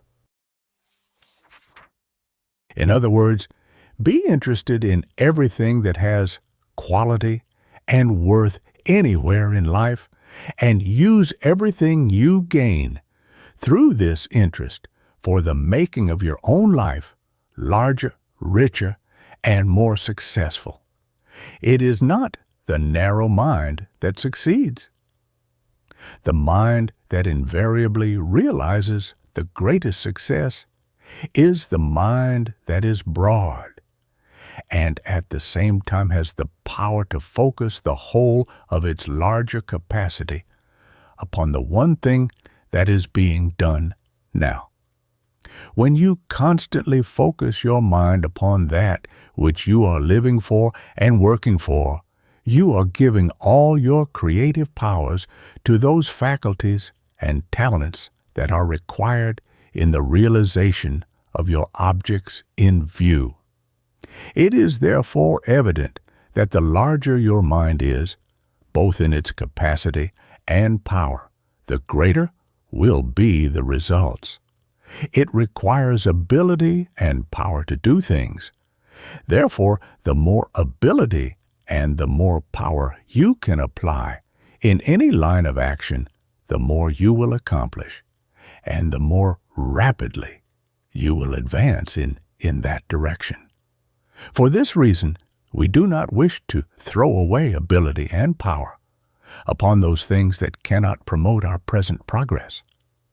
We do not wish to give thought and attention to plans that are of no use to us now. We may need those plans someday, but the plans that we can use now are the only ones that have a right to our present attention. The idea is to think that you can, to think for results, and to give your life in the present to that which can use your life in the present. This is not done, however, when we permit aimless thinking, and the amount of life and ability that is thrown away in this manner is enormous. Aimless thinking has the same effect upon your capacity and ability as punching holes in the boiler has upon the capacity of the engine. But the giving of attention to foreign or temporary plans is just as wasteful. When you decide upon a plan, see it through. Give your whole life to it. Turn the full force of your whole mind upon it and keep at it until you are ready for some greater plan. You will thus build yourself up and prepare yourself for a greater plan. And when such a plan arrives, which it positively will, drop everything else and give this new plan the full force of your undivided attention. Too many minds are constantly wishing they were in some other kind of work, thus diverting their attention every few moments from the work in which they are engaged now. The result is not only poor work, but they place themselves in a position where they can never find opportunity for advancement. If you want something better to do, do your present work so well that it becomes a stepping stone to something better. It is the man who thoroughly fills his present place that is asked to come up and fill a larger place. But no man can fill his present place to full capacity unless all the life and all the power that is in him is applied directly in producing results in that place. Since thought is a definite power with great constructive possibilities, the more thought we give to our work, the more successful we shall be in that work, provided our thought is scientific, designed, and constructive. This is simple. On the other hand, whenever we encourage aimless thinking or wishing for something else to do, we are taking power away from our work, thereby decreasing results. One of the first principles in thinking for results, therefore, is to give your whole attention to your present work, to give all your creative power to the building up of the purpose at hand, and to cause every mental action to act in such a way that it will act with the plans and for the plans you are now seeking to push through. Chapter 6. Thinking about your work. The next question that will naturally arise is that of knowing what to think about our work and the objects we have in view. Every mental state becomes the mother of ideas. Every idea can produce a tendency of mind, and every tendency tends to draw mental actions in its own direction. A false conception will produce false ideas. False ideas will originate false tendencies, and false tendencies will lead the mind into mistakes. To promote any purpose, however, mistakes must be avoided as far as possible. Everything must be done correctly, and whatever is done should be done better and better every time. The way we think, therefore, of what we are to do or the objects we have in view will directly determine the results that are to be attained. When you think about your work as being difficult, you form a wrong mental conception. For the fact is that no work is more difficult than we make it, and we can relate ourselves to our work in such a way that we shall always be equal to the occasion. When you think about your work as difficult, you will usually approach it in the attitude of doubt and fear, and no mind can do its best while in such states. Nor can you relate yourself to your work under such conditions, because the false mental tendencies that follow such false conceptions will mislead many or all of your faculties. To think of your work as being completely under your personal control is correct, because the possibilities within us are unlimited, and we can make ourselves equal to any occasion. From this, we are not to infer, however, that we can do now whatever our personal opinions may conclude that we can do now, for such opinions are not always based upon the whole truth in the matter. But the tidbad is that you can succeed in that work which your best judgment has decided upon, and that you can increase your success in that line more and more for an indefinite period. To think of your work as trivial, mean, or burdensome is wrong, because such an attitude of mind will tend to make you inferior, and there is no success for you while you are on the downgrade towards inferiority. To think of your work as ordinary or trivial is to think ordinary thoughts, and as such, thoughts will decrease the power of your mind. They will naturally interfere with your work and therefore be directly against you in their actions. To think of your work as drudgery or as something disagreeable that is to be gone through with is in like manner a mistake. The reason being that such thinking prevents the mind from being its best and giving expression to its best. You cannot give your heart and soul to that which you despise, and you cannot do your best in any kind of work unless you give it your whole heart and soul. If you want to think and work for results, you must love your work, and you can. Though such love is not to be sentimental, but rather the feeling of intense admiration for those lines of action that you know will lead to greater things. Think, therefore, of your work as a channel through which you are to reach the higher places of life, because that is what your work really is, if you approach it in the right way and apply its possibilities on the largest scale. To find fault with what you've accomplished is wrong, as it tends to turn attention upon defects and inferiority. Every mind should constantly expect to do better, and should with every effort try to improve upon what was done before, but no actual or chronic fault-finding must be permitted. To find fault with what you have done is to belittle yourself. In brief, to place a wet blanket, so to speak, over your hopes and aspirations.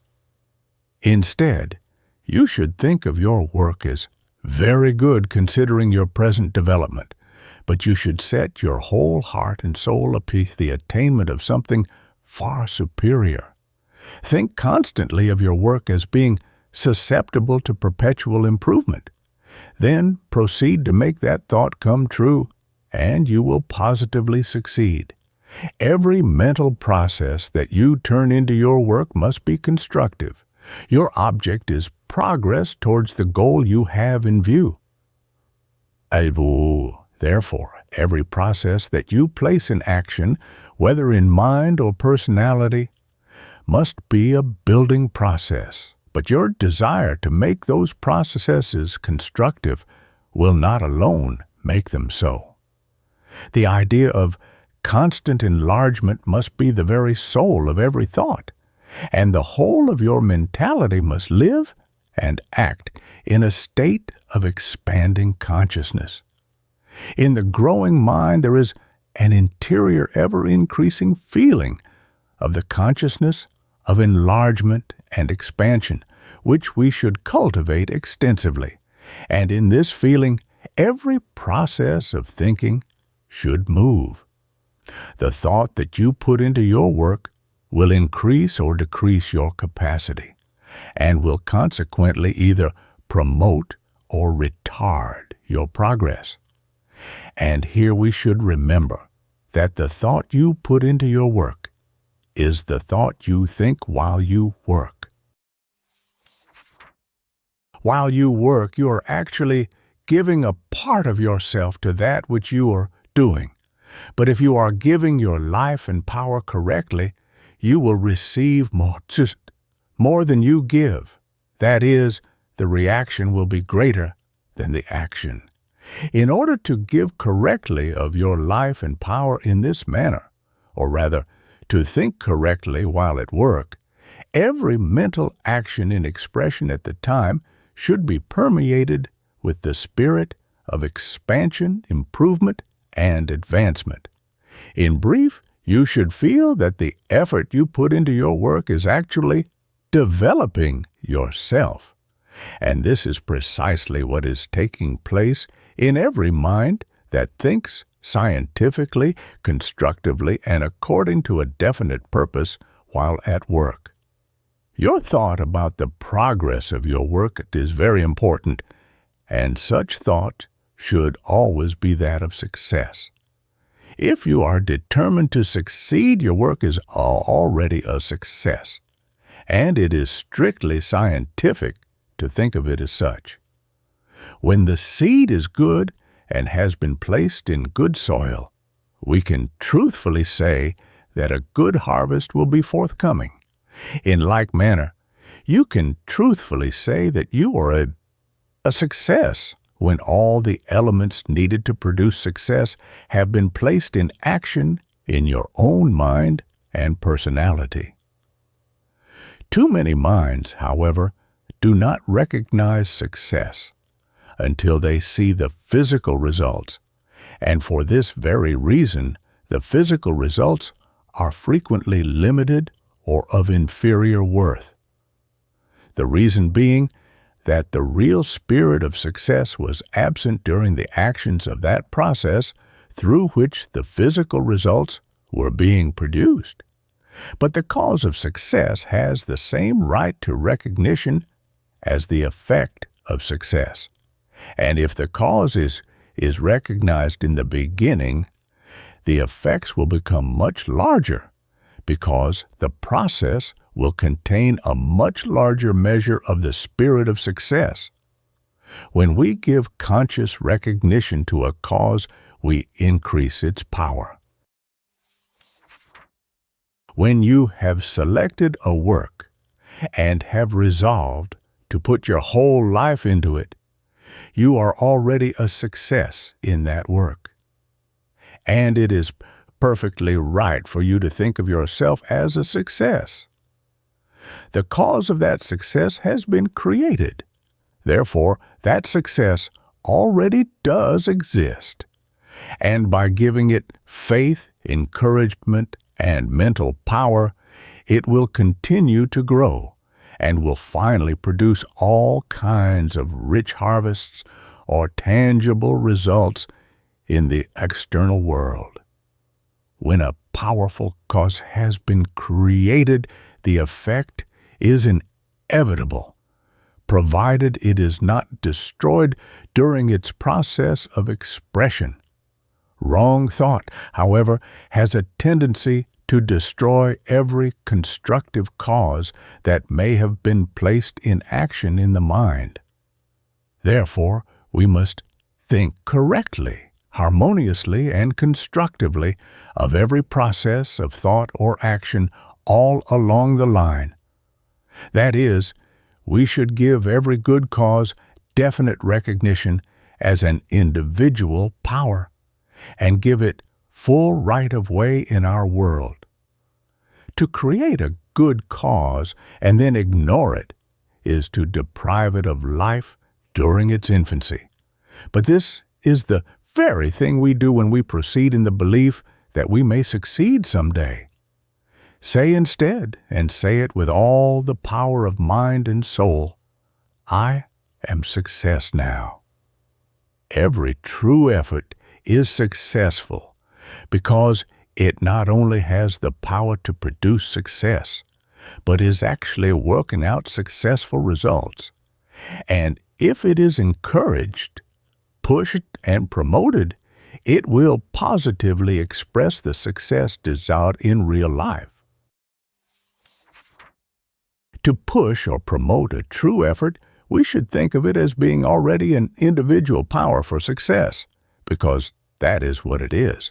And by dealing with it as such, we turn our creative powers into its sphere of action, which means that the desired results will invariably follow. The progress of anything will necessarily depend upon the methods employed. Therefore, the way we plan for greater achievements and the methods we employ in promoting our advancement are matters of extreme importance. Every plan should be directly related to the purpose which it is intended to promote, and every method we employ should be based upon the laws required to carry it out. It is also important to increase the capacity of every new plan as much as possible. In formulating the best plans and methods, however, the laws of life should be thoroughly understood, especially those laws that act in the metaphysical field, because all physical action to be effective must be preceded by effective mental actions.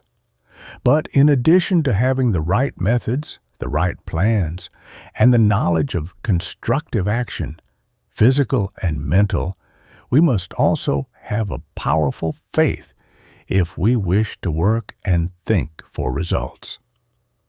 When we plan for greater things and have faith in greater things, we shall certainly see those greater things realized. In fact, the power of faith in the promotion of any plan or purpose is so great that no one can afford to give it otherwise than the most thorough attention.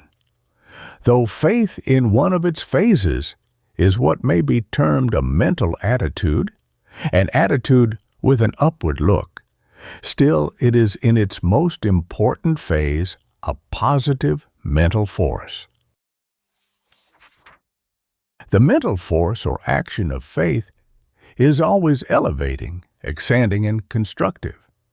Therefore, to have faith in yourself and in your work is to cause all the powers of your mind to become elevating, expanding, and constructive in all their actions.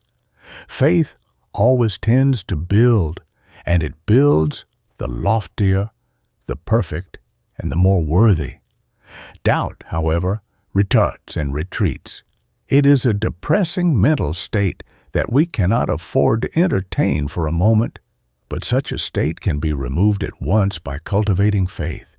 And as we proceed to get faith, we should, by all means, get an abundance of faith, for in all efforts that aim for great results, we cannot have too much faith. It has been said that faith and science can never harmonize, because according to some, they are antagonistic, and according to others, they act in domains that are wholly dissimilar.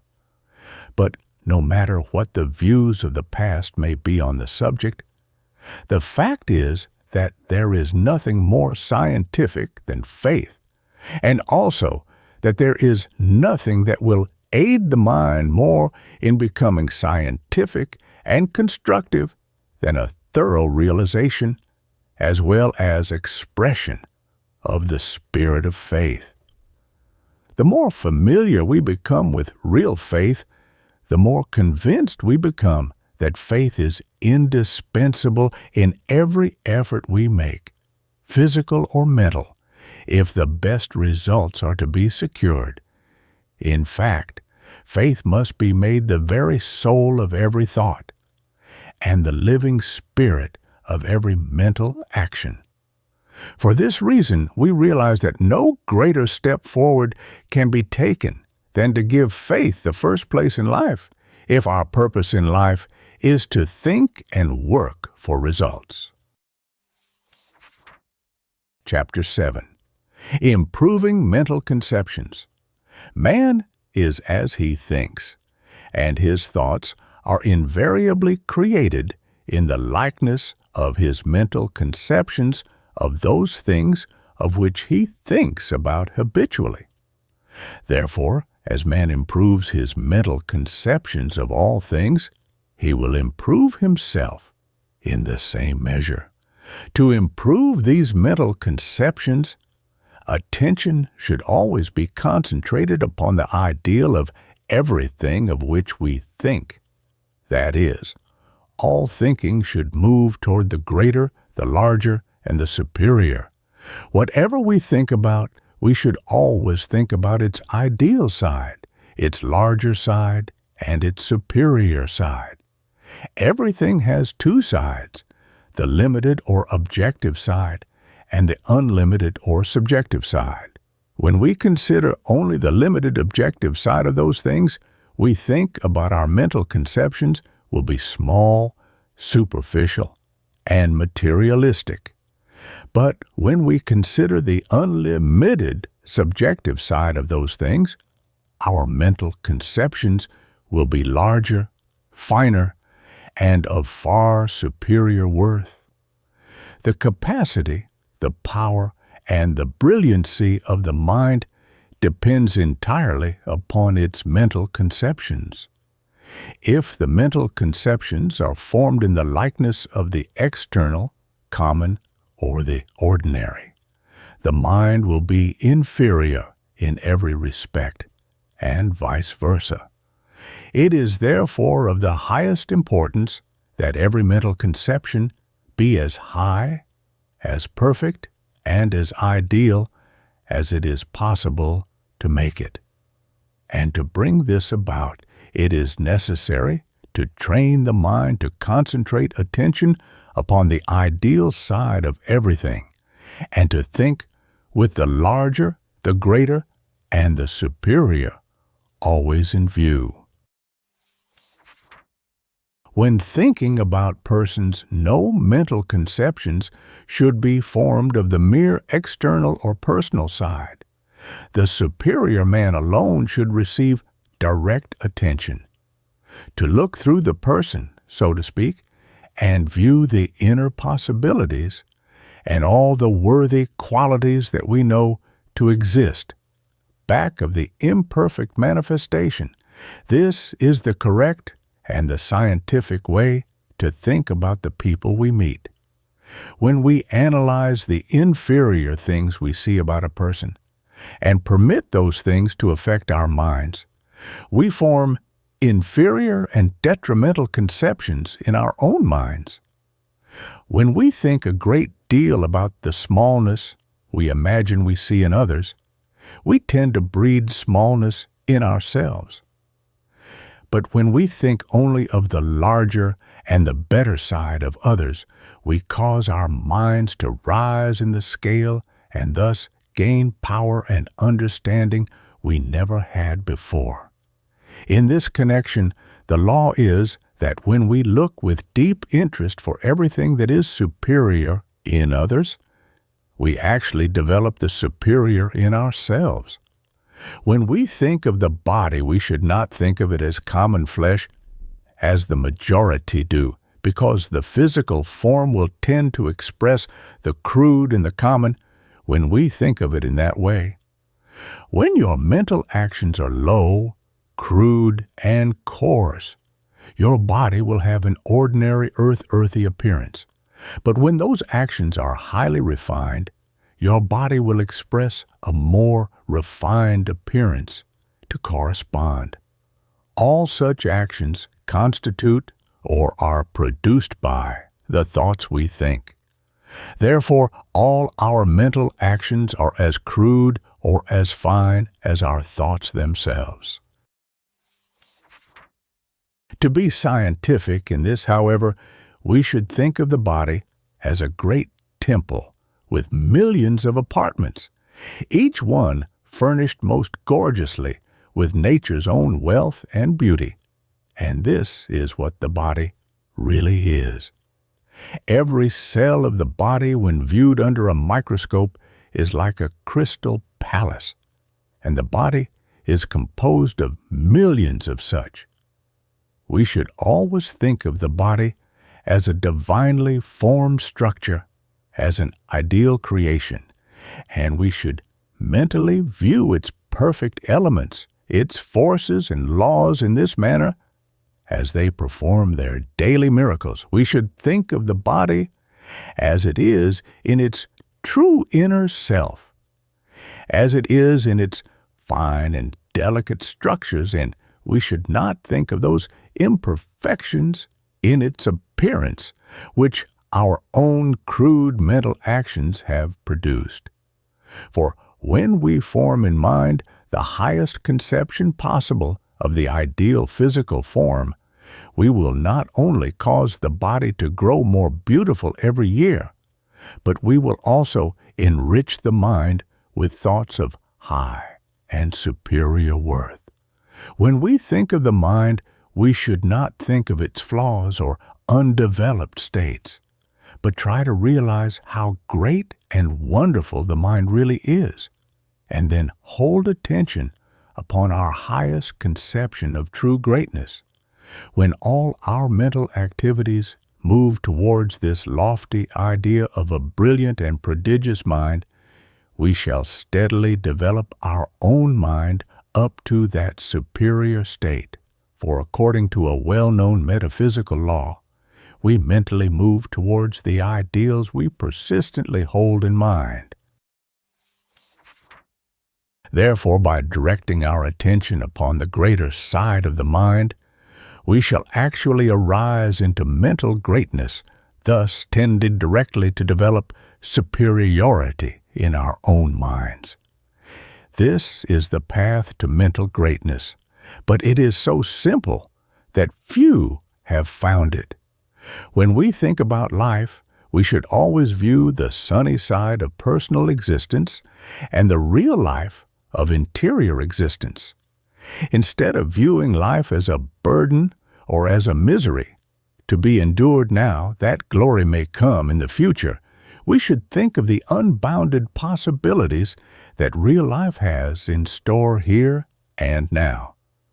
Our mind should be concerned with the real life itself, and should seek to form the very highest conceptions possible of such a life. There is no greater subject for thought than life when we look at life as an eternity of rich and marvelous possibilities.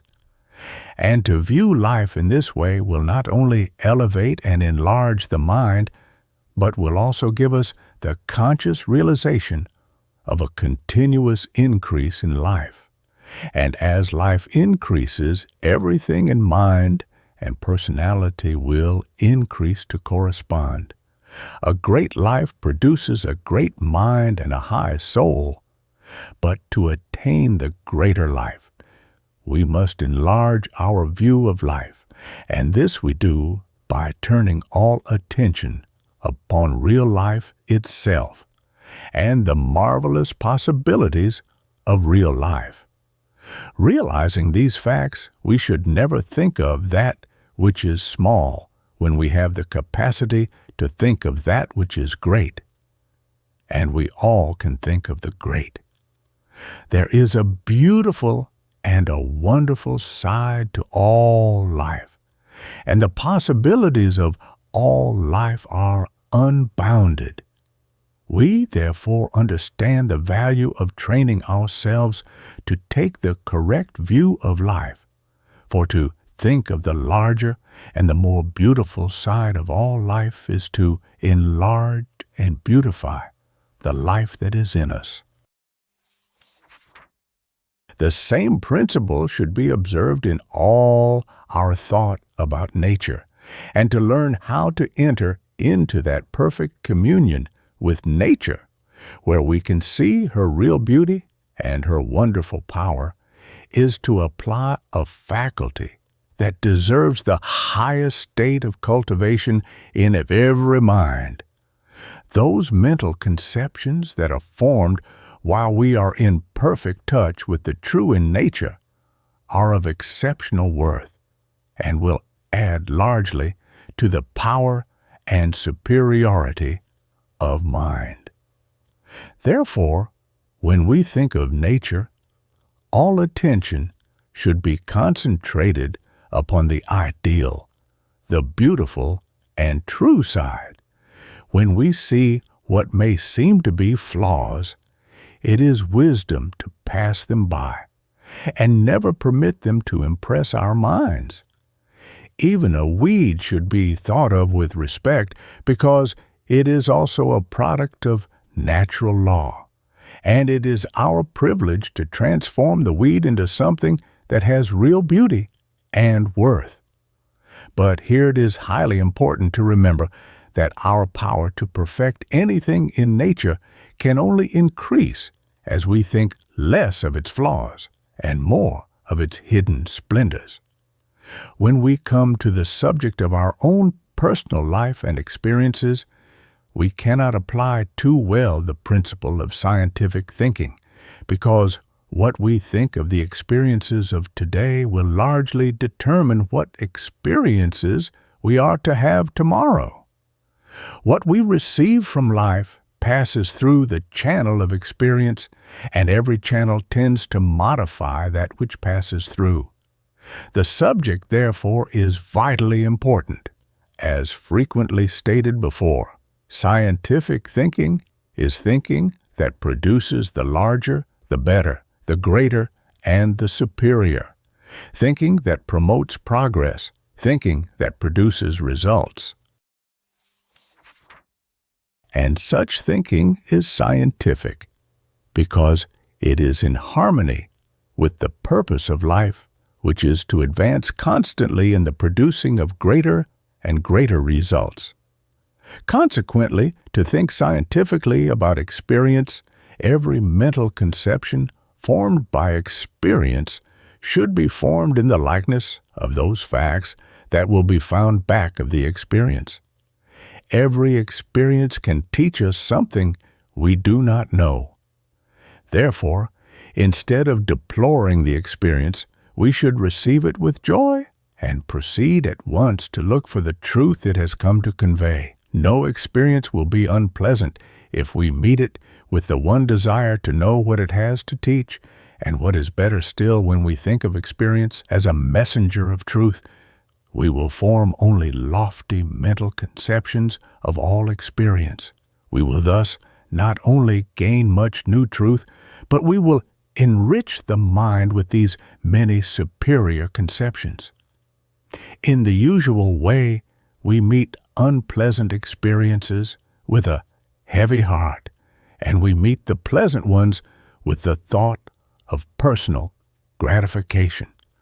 Those mental conceptions that we form while thinking of our experiences in the usual way will therefore be ordinary and frequently detrimental.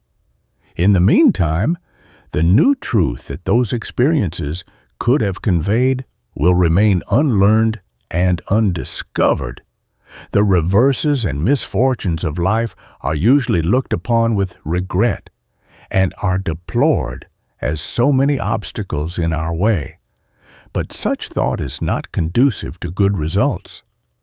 Reverses come because we have failed to comply with the laws of life. Therefore, instead of regretting the experience, we should use it as a means of finding wherein we have failed.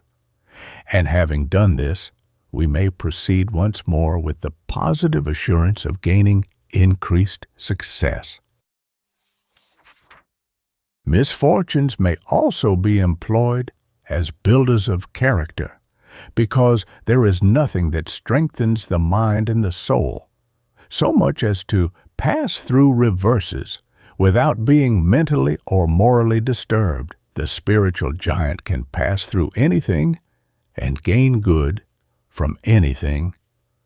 To him, misfortunes are not disagreeable. They are simply opportunities to bring out greater life and power, to learn more laws, to gain a better understanding of things, and thus achieve still greater things when the next attempt is made. But though we may not have attained such a lofty state, we can at least pass through reverses with our minds fixed constantly upon the high goal in view.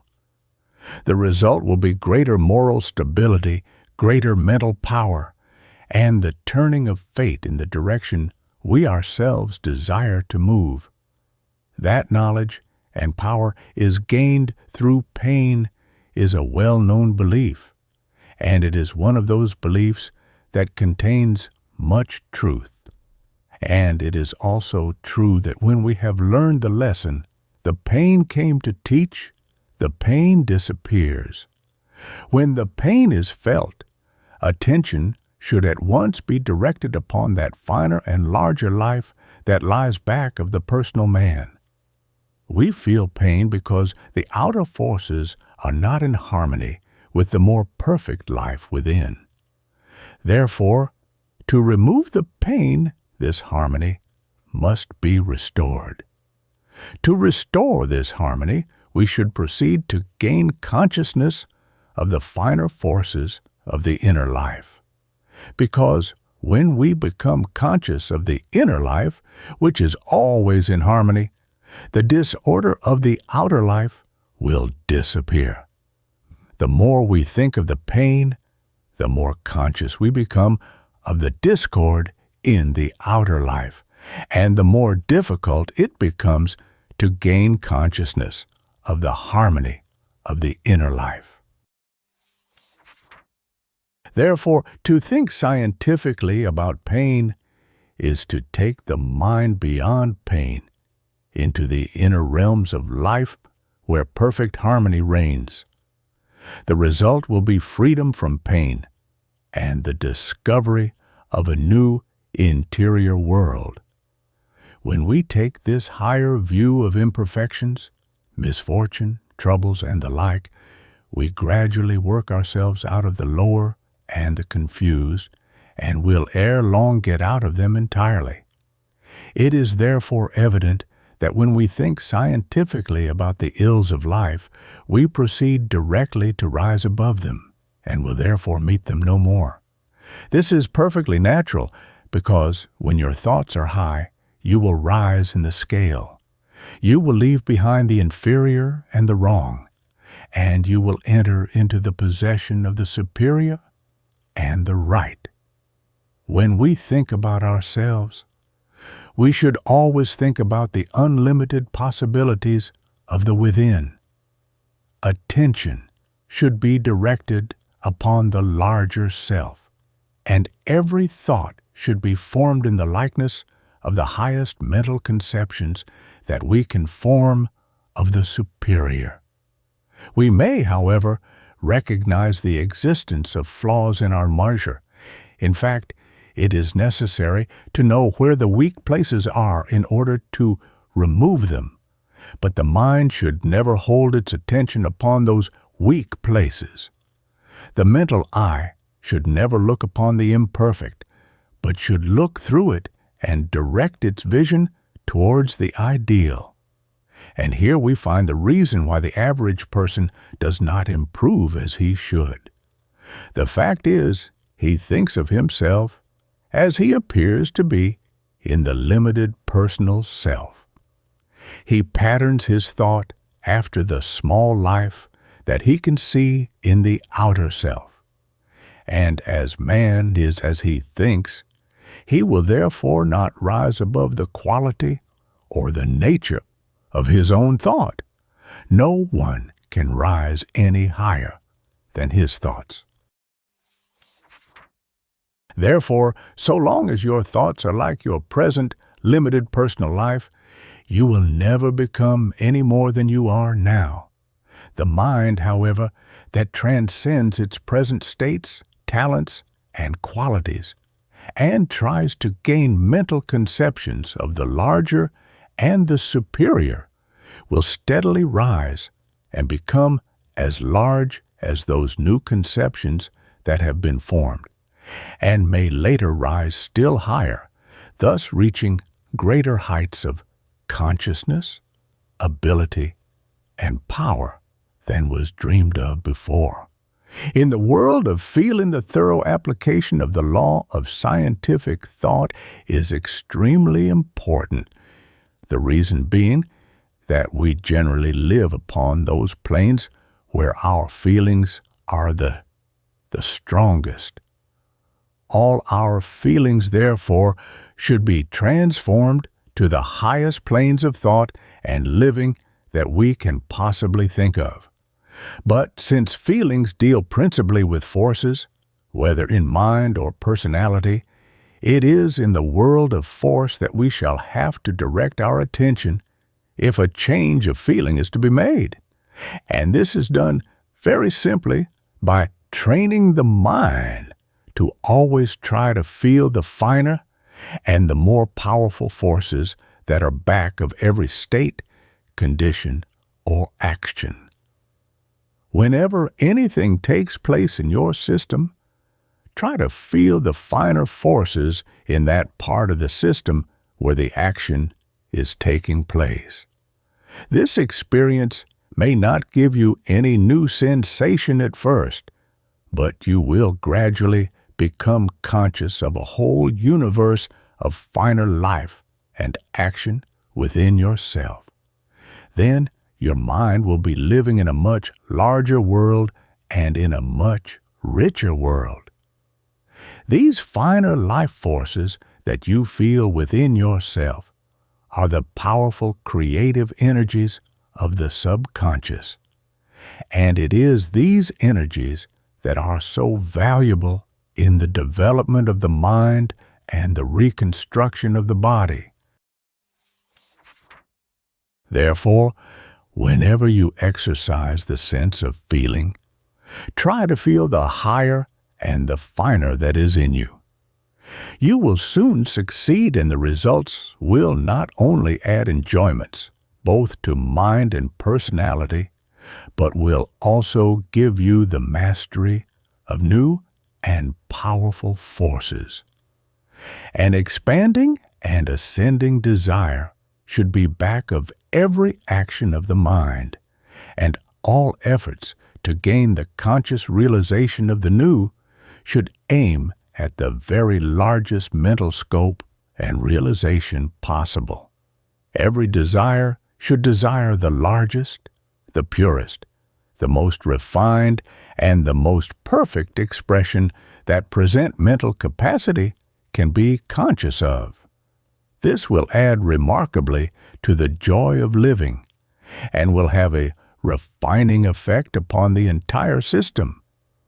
The most refined expressions of desire give the greatest pleasure, whether the channel of expression be physical, mental, or spiritual. But no desire should be destroyed. The proper course is to refine it and turn it into channels through which the forces back of that desire can be wisely employed now. When we refine our desires, those desires will never lead us into wrongs or temptations, because the fact is that a refined desire never desires to do wrong. On the contrary, every desire that desires higher and higher expressions will, through such a desire, tend to enter into the right, the more perfect, and the superior. In this connection, we should remember that all ascending actions are right actions, that all descending actions are wrong actions, and that this is the only difference between right and wrong. Every mental aim should have the greater in view, and every plan that is formed should embody the largest possibilities conceivable. Too many minds fail because their plans are so small and their aims too low. But the larger and the higher is invariably the purpose of scientific thought that thinks for results. Every mental force, therefore, should be an aspiring force and should have the power to spur us on to greater efforts and higher goals. This is extremely important, as we shall know when we learn that all forces are creative. When all the forces of your system are trained to aspire, everything that is being created in your system will be created more perfectly, and you will steadily advance. In like manner, when every mental action is constructive, everything that may be placed in action in your mind will tend to build you up and will tend to work for the purpose you have in view. Mental actions that have no particular aim are usually destructive, but every action of the mind can be made constructive if we make it a point to always think for results. The first step in this connection, and the only really important step, is to have a strong desire for mental construction constantly held in mind, and to give this desire increased attention when our mental actions are especially strong. In all our efforts, our object should be greater things, and to realize this object, no building power in mind or personality must be idle or misdirected. On the contrary, everything within us should be trained to work for all those definite results that we have in view, and all actions of mind and body should be so perfectly directed upon the production of those results that everything we do under any circumstance will tend to work constantly and directly for those results.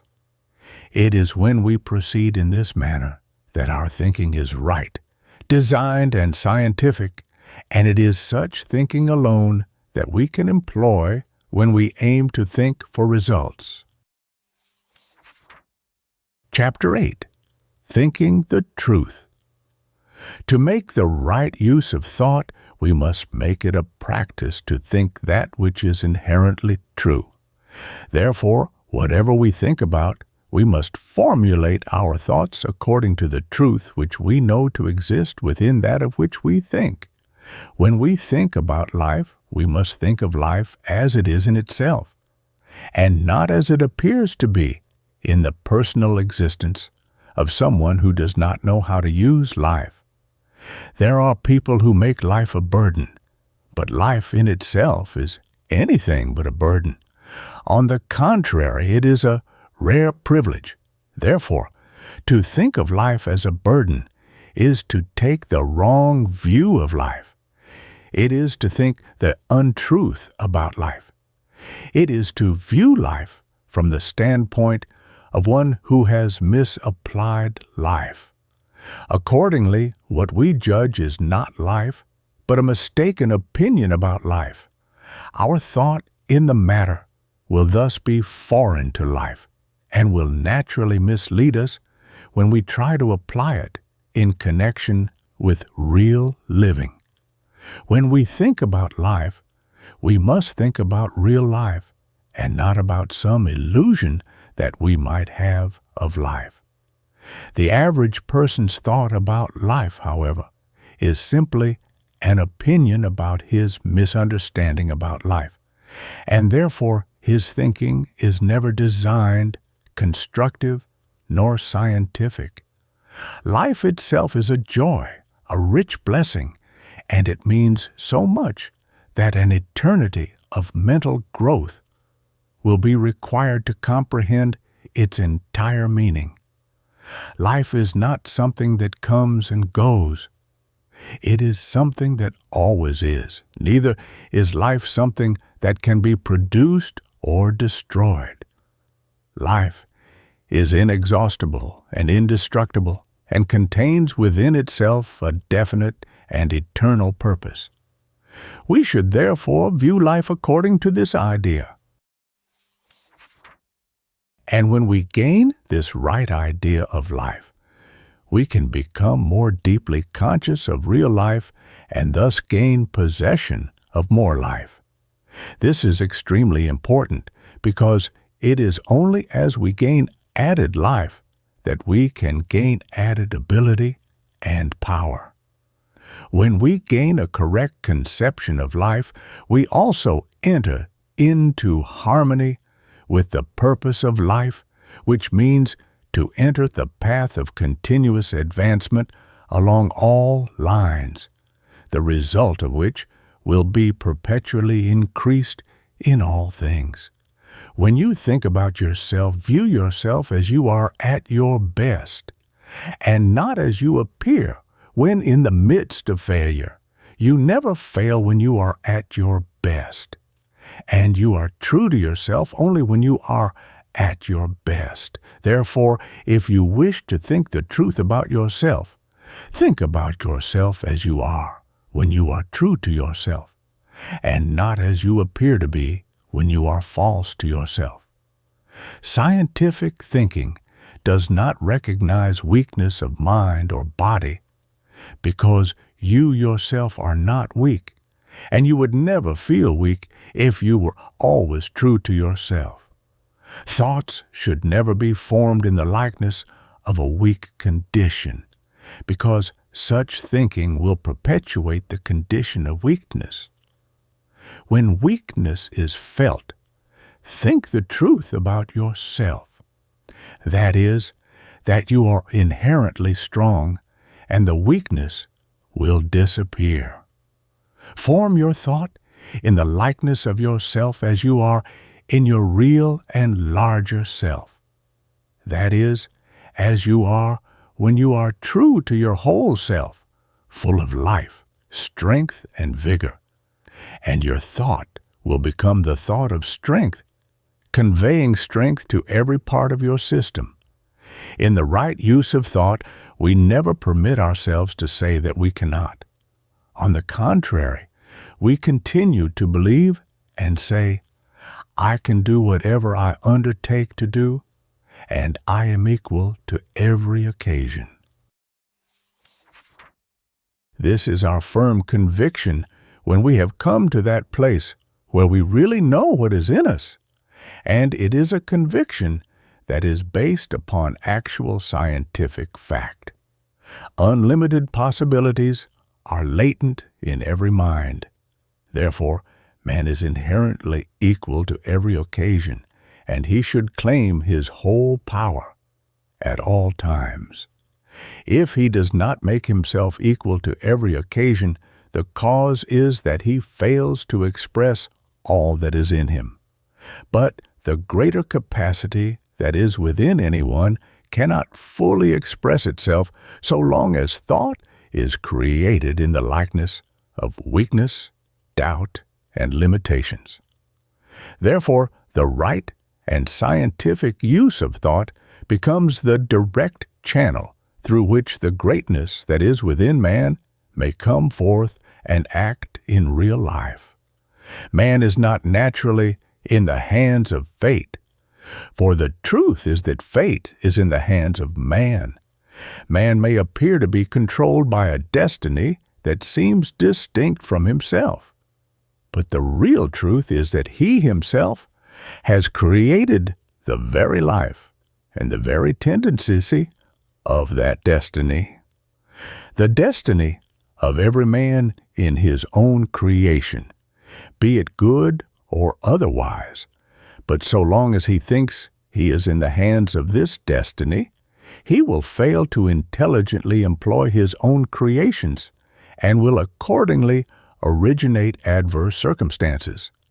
Many have speculated as to the real cause of adverse circumstances, bad luck, and the like. But the cause is simply this, that when man finds himself in adversity, he has neglected to direct consciously and intelligently the forces which he himself has placed in action. And this neglect can invariably be traced to the belief that we are all controlled more or less by what we call fate. For this reason, the sooner we eliminate that belief absolutely, the better. No man will attempt to control the forces of life so long as he thinks he is unavoidably controlled by those forces. But if those forces are not intelligently controlled, their action will be aimless, and we shall have that confusion which is otherwise termed adversity. Every word, every thought, and every action gives expression to certain life forces, and what those forces will do depends first upon their original nature, and second upon how they are directed in their courses. The sum total of all the words, thoughts, and actions expressed by man will constitute the forces of his destiny, and the result of those forces will constitute his fate. What those forces are in the beginning depends upon what man created them to be, and what those forces will unitedly produce will depend upon whether they are directed by man himself or left to act aimlessly. But man can make his words, thoughts, and actions what he wishes them to be. He can direct them intelligently into channels of constructive and perpetual growth. It is therefore simply understood how man is unconsciously the cause of his fate, and how he can consciously and intelligently create his own fate. To create his own fate, however, he must make the right use of thought. That is, he must think for results. To think scientifically about the people we meet, it is necessary to apply the same principle which we apply to our true thought about life. We must think of people as they are in themselves, and not as they appear to be, while out of harmony with existence. When we are judging man, we should judge the real man and not his mistakes. The mistakes of the man do not constitute the man any more than the absence of light constitutes light. The usual way, however, of judging man is to look at his weak points, and then, after comparing these with his strong points, call the result the man himself. But this is as unscientific as to combine black with white and speak of the result as pure white. The weaknesses that we find in man may disappear in a day. They frequently do, while his virtues and superior qualities may double in power at any time. Then we have another man, and we say he has changed, which is not strictly true. The real man has not changed. The real man is already unbounded in life and power and does not have to change. The change that we see is simply this, that more of the true worth of his real being has been expressed. Our thoughts about other people are more or less deeply impressed upon our own minds. Therefore, we cannot afford to think anything wrong about anybody. The better we understand life, the more convinced we become that the average person is doing the best he knows how. For this reason, we shall be training our minds to think the whole truth about the human race when we take this view. And what is highly important, such a view will tend to keep our own minds wholesome and clean. Then, when we add to this the larger view of man himself, in his true glory and power, our thought about man will become as we wish it to be, strictly scientific. In thinking for results, all circumstances should be viewed as opportunities, because that is what they are in reality. And to think correctly, we must think of things according to what there really is in them. No circumstance is actually against us, though we may go against a circumstance and thus produce a clash. A circumstance is usually similar to an electrical force. It may destroy or it may serve, depending upon how it is approached. The power, however, is there, and we are the ones to determine what that power is to do. Our relation to anything in the external depends upon how we view the circumstances involved. When we think of circumstances as adverse, we become antagonistic to those circumstances and, in consequence, produce discord, trouble, and misfortune. But when we think of circumstances as opportunities to take advantage of and control, we relate ourselves harmoniously to the power that is contained in those circumstances. Thus, by entering into harmony with that power, we will perpetuate more and more of it until we have made it our own altogether. When disappointments appear, it is not scientific to feel depressed, nor to view the experience as a misfortune. To the advancing mind, a disappointment is always an open door to something better. When you fail to get what you want, there is something better at hand for you. That is, if you are moving forward. Therefore, to every advancing mind, so-called disappointments may be viewed as prophecies of better things. If you are not moving forward, a disappointment indicates that you have not made yourself equal to your ideal. But the fact that you have felt disappointment proves that you have seen the ideal. And to see an ideal indicates that that ideal is within your reach, ready for you to possess, if you will press forward steadily and surely until the goal is reached. Therefore, no matter what your condition may be in life, a disappointment indicates that there is something better at hand for you if you will go and work for it.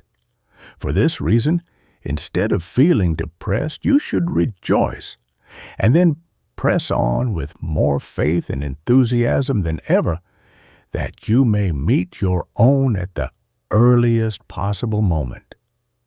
These thoughts are not presented simply to give encouragement or cheer. The fact is they are thoroughly scientific and based upon two well-established laws in metaphysics. The first law is that no person can feel disappointed unless he has had a perception of something better. And the second law is that whoever is far enough advanced to perceive the better has the capacity to acquire that something better, though he must make full use of the power at hand. Too many minds that see the ideal simply dream about it and feel depressed because the ideal has not been reached, while in the meantime they do nothing to work themselves up to that ideal. Instead, such minds should take a scientific view of the entire subject and then press on towards the goal before them. They positively will succeed. When we look upon a disappointment as a misfortune, the depressed thought that follows will take us down and away from the open door of the better things, and will in consequence prevent us from realizing the greater good which was in store. We shall then have to give much time and effort to the bringing of ourselves back again to the gates of the ideal we had in view. But such tactics we cannot afford to employ if our object is to work and think for results. We conclude, therefore, that whatever comes or it does not come, the best way is always to smile and press on.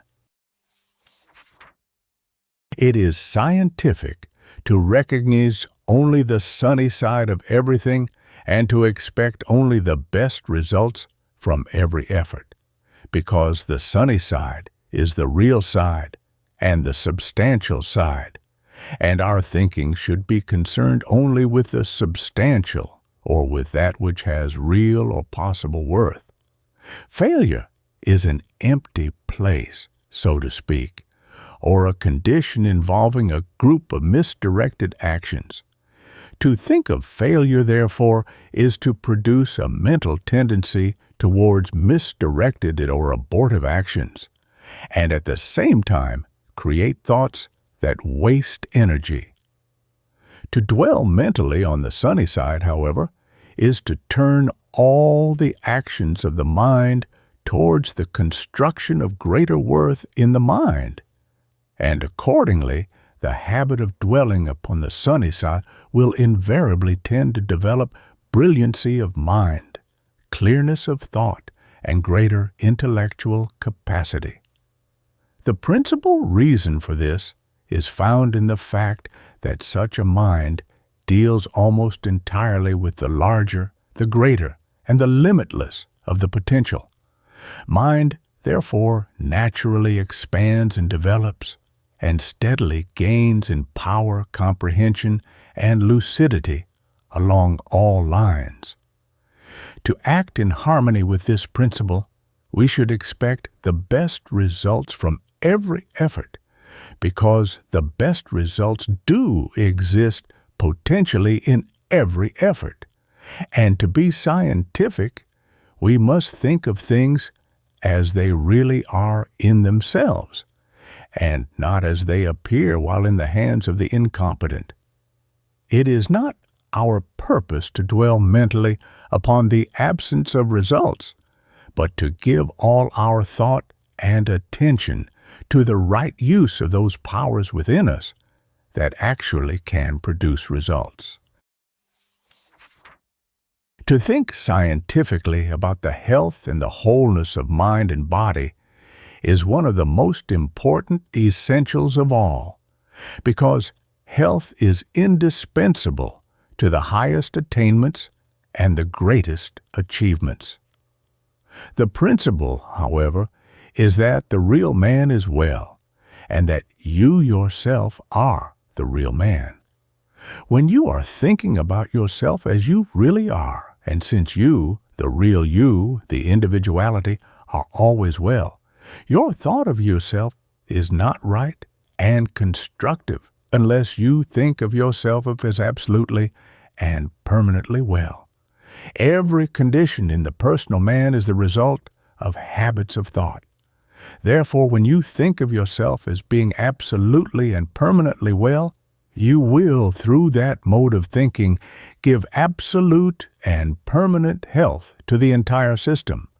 This is a law that is as strong as life itself. And we are not making extravagant statements when we declare that if this law were universally employed, disease would be practically banished from off the face of the earth. This law is the absolute truth, and every student of modern metaphysics knows that it is the truth. That its power is invincible, no one can deny. Therefore, the wise course to pursue is to apply this law thoroughly, under all sorts of circumstances, and never lose faith in its effectiveness for a moment. In training ourselves to think for results, we must constantly bear in mind the great fact that man invariably grows into the likeness of that which he thinks of the most. Therefore, think constantly of what you want to become, and your life will daily grow in that direction. Think constantly of health, power, ability, capacity, worth, and superiority, and the powers of your being will gradually and steadily produce all those qualities in your own system. But all such thinking must be deep, persistent, and of the heart. It is that thinking which is in touch with the undercurrents of life that shapes human destiny. Therefore, all such thinking should always be as we wish to become, No thoughts should ever enter the mind that do not contain in the ideal the very things that we wish to attain or accomplish in the real. But to train ourselves in this mode of thinking is not difficult. It is only a matter of deciding what we want in life. Then to think the most of those things and make such thinking deep, persistent, positive, and strong. Chapter 9. The Four Essentials. To train the mind to think for results, there are four essentials that must be provided. The first is to carry on all thinking in the attitude of right mental states. The second is to think only such thoughts as will push your work, and that will constantly promote your present purpose in life. The third is to employ only such creative processes in the mind as will tend directly to produce the larger, the better, and the superior. And the fourth is to think only the real truth about all things. That is, to fashion all thought according to the most perfect mental conception that can be formed of the real in everything of which we may think. The first three essentials have been fully considered in the preceding pages. We shall therefore conclude by giving our attention to the fourth, and in doing so, we must prepare ourselves for thought that is somewhat deeper than the usual. To begin, we must realize that there is a vast difference between what seems to be true and what really is true, and that all thinking to be right, wholesome, constructive, and scientific must deal directly with that which really is true. To illustrate, we will consider the being of man. Viewed externally, man seems to have many imperfections, to be limited in all things, and to be more or less in the hands of fate. But when we consider not the present conditions of the personal man, but the possibilities of his marvelous interior nature, we find that imperfections are simply greater things in the process of development. We find that there is no limit to his power and inherent capacity, and we find that he is strong enough if he applies all his strength to overcome any fate, to change any circumstance, and to positively determine his own destiny. When we examine other things, we find the same to be true. That is, that there is more in everything than what appears on the surface. And therefore, what appears to be true of things, when viewed externally, is not the whole truth. In fact, it may frequently be the very opposite of the real truth. The right use of thought, however, must concern itself with the real truth or the inside facts in the case. Therefore, in thinking for results, we must fashion our thoughts according to what really is in those thoughts of which we may be thinking. In dealing with the inside facts of any case, condition, or object, the question always is, what are the possibilities? What can be done with what is in the thing? And what results can be gained from the full use of everything that this circumstance or that object may contain? And it is highly important to answer this question as fully and as correctly as possible, because we are as we think, and our thoughts are always like the things we think about. Besides, we must be conscious of the real interior possibility of those things with which we deal in order to secure the greatest results. If we think only of the imperfections and the limitations that appear on the surface, our thinking will be inferior, and we will become ordinary both in mind and personality.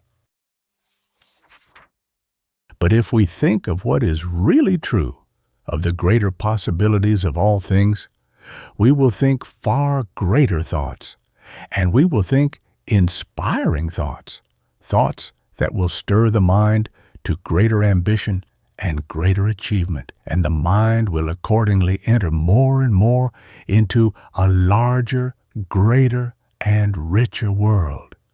In consequence, our mental powers along all lines will steadily increase.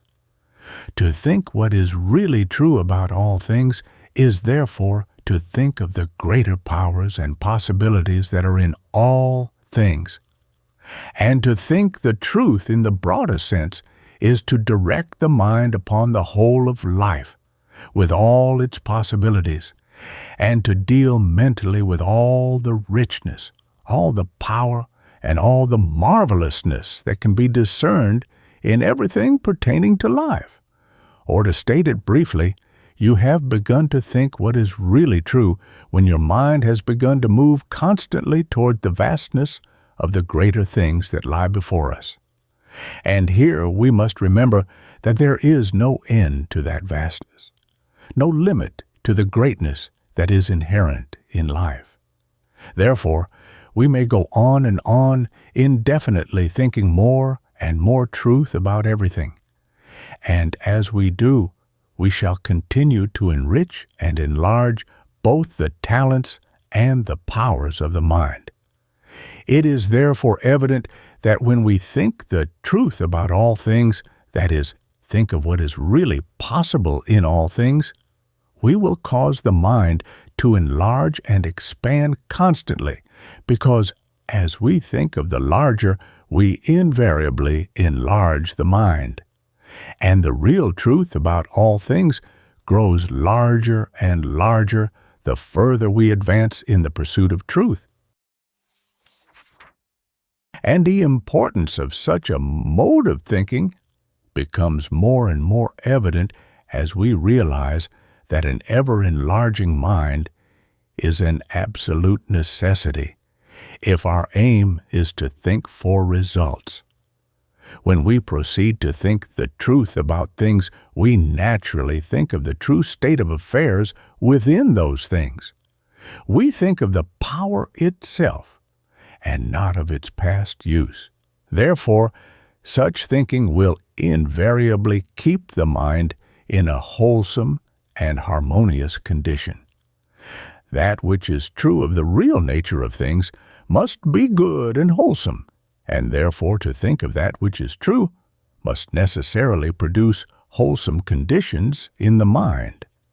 And here it is well to emphasize the fact that the mind that is wholesome and harmonious is far more powerful than the mind that is not.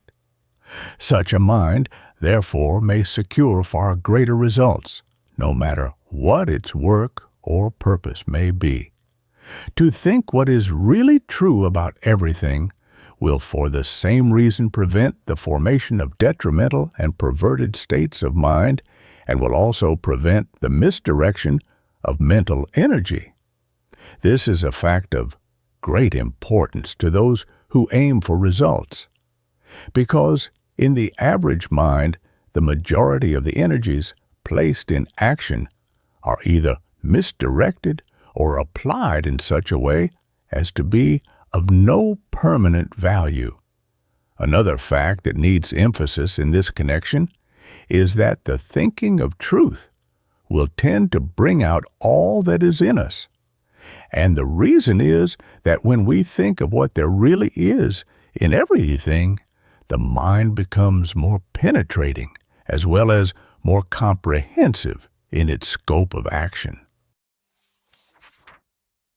The result, therefore, will naturally be that our own mental actions will penetrate more and more every element and power that is in us, and thus arouse more and more of everything that is in us. In other words, the mind will proceed to act positively upon everything that exists in the vast domain of our own mental world, conscious and subconscious, and will actually think into activity every power and faculty we possess. When we think the real truth about everything in life, including our own self, we invariably focus attention upon the best, the largest, and the richest that exists in everything. And this we must do if our purpose is to secure greater and better results the further we go in our progress toward attainment and achievement. Your mind, your thought, your ability, your power, in brief, everything of worth in your system cannot be fully and effectively applied unless your attention is constantly concentrated upon the greater, unless you are mentally moving towards the greater, unless you are giving your whole life and power to the greater. And to this end, your attention must constantly be focused upon the best and the greatest that you can possibly picture in your mind. When you think the truth, you think of what can be done. You do not think of weakness, obstacles, or possible failure, nor do you consider what may be dark, adverse, or detrimental in your present circumstances. Instead, you think of the tremendous power that is within you, and you try to turn on the full current of that power so that what you want to accomplish positively will be accomplished. But in turning on that full current, you make a special effort to make every action in your system constructive, whether it be physical or mental, because in working for results, you want all that is in you to work thoroughly, continuously, and directly for those self-same results. We realize, therefore, the importance of training the mind to think the truth according to this larger view of the truth in order that the best use, the fullest use, and the most effective use of every power of mind and thought may be applied. And we shall find as we proceed that the art of thinking the truth in this manner can be readily mastered by anyone whose desire is to make his life as large, as rich, and as perfect as life can be made. To restate the principles and ideas upon which the right use of the mind is based, we need simply return to the four essentials mentioned in the beginning of this chapter. We proceed by placing the mind in certain mental states, called right mental states, because the mind has more power while acting in such states and can act more effectively while acting through the wholesome constructive attitudes of those states. We continue by thinking only such thoughts as will tend to work with us and give their full force to the promotion of our purpose. We avoid thoughts and mental states that are against us and permit only those that are positively and absolutely for us. We place in action only such mental processes as tend to create the larger, the better, and the superior in ourselves, because our object is not simply to secure results now, but to secure greater and greater results.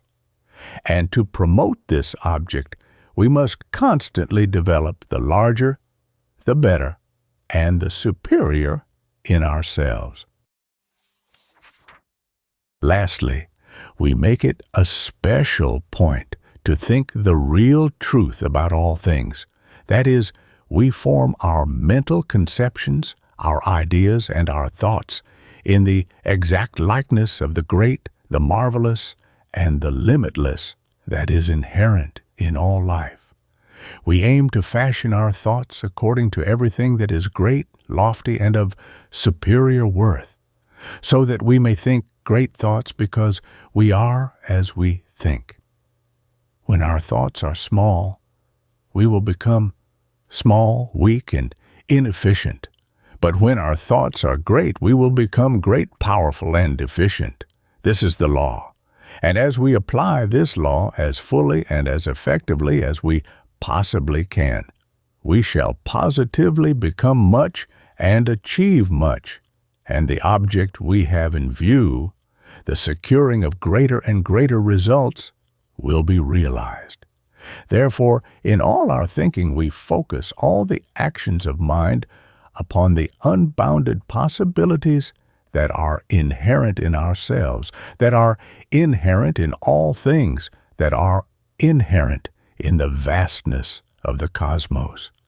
We turn all our thoughts upon the rich, the limitless, and the sublime, so that we may live constantly in a larger and superior mental world, a world that we are determined to make larger and larger every day. And as we live, think, and work in that ever-growing mental world, we insist that everything we do shall, with a certainty, build for that greater future we now have in view, and that every action of mind and body shall be a positive force moving steadily, surely, and perpetually towards those sublime heights of attainment and achievement that we have longed for so much, while inspired by the spirit of ambition's lofty dream.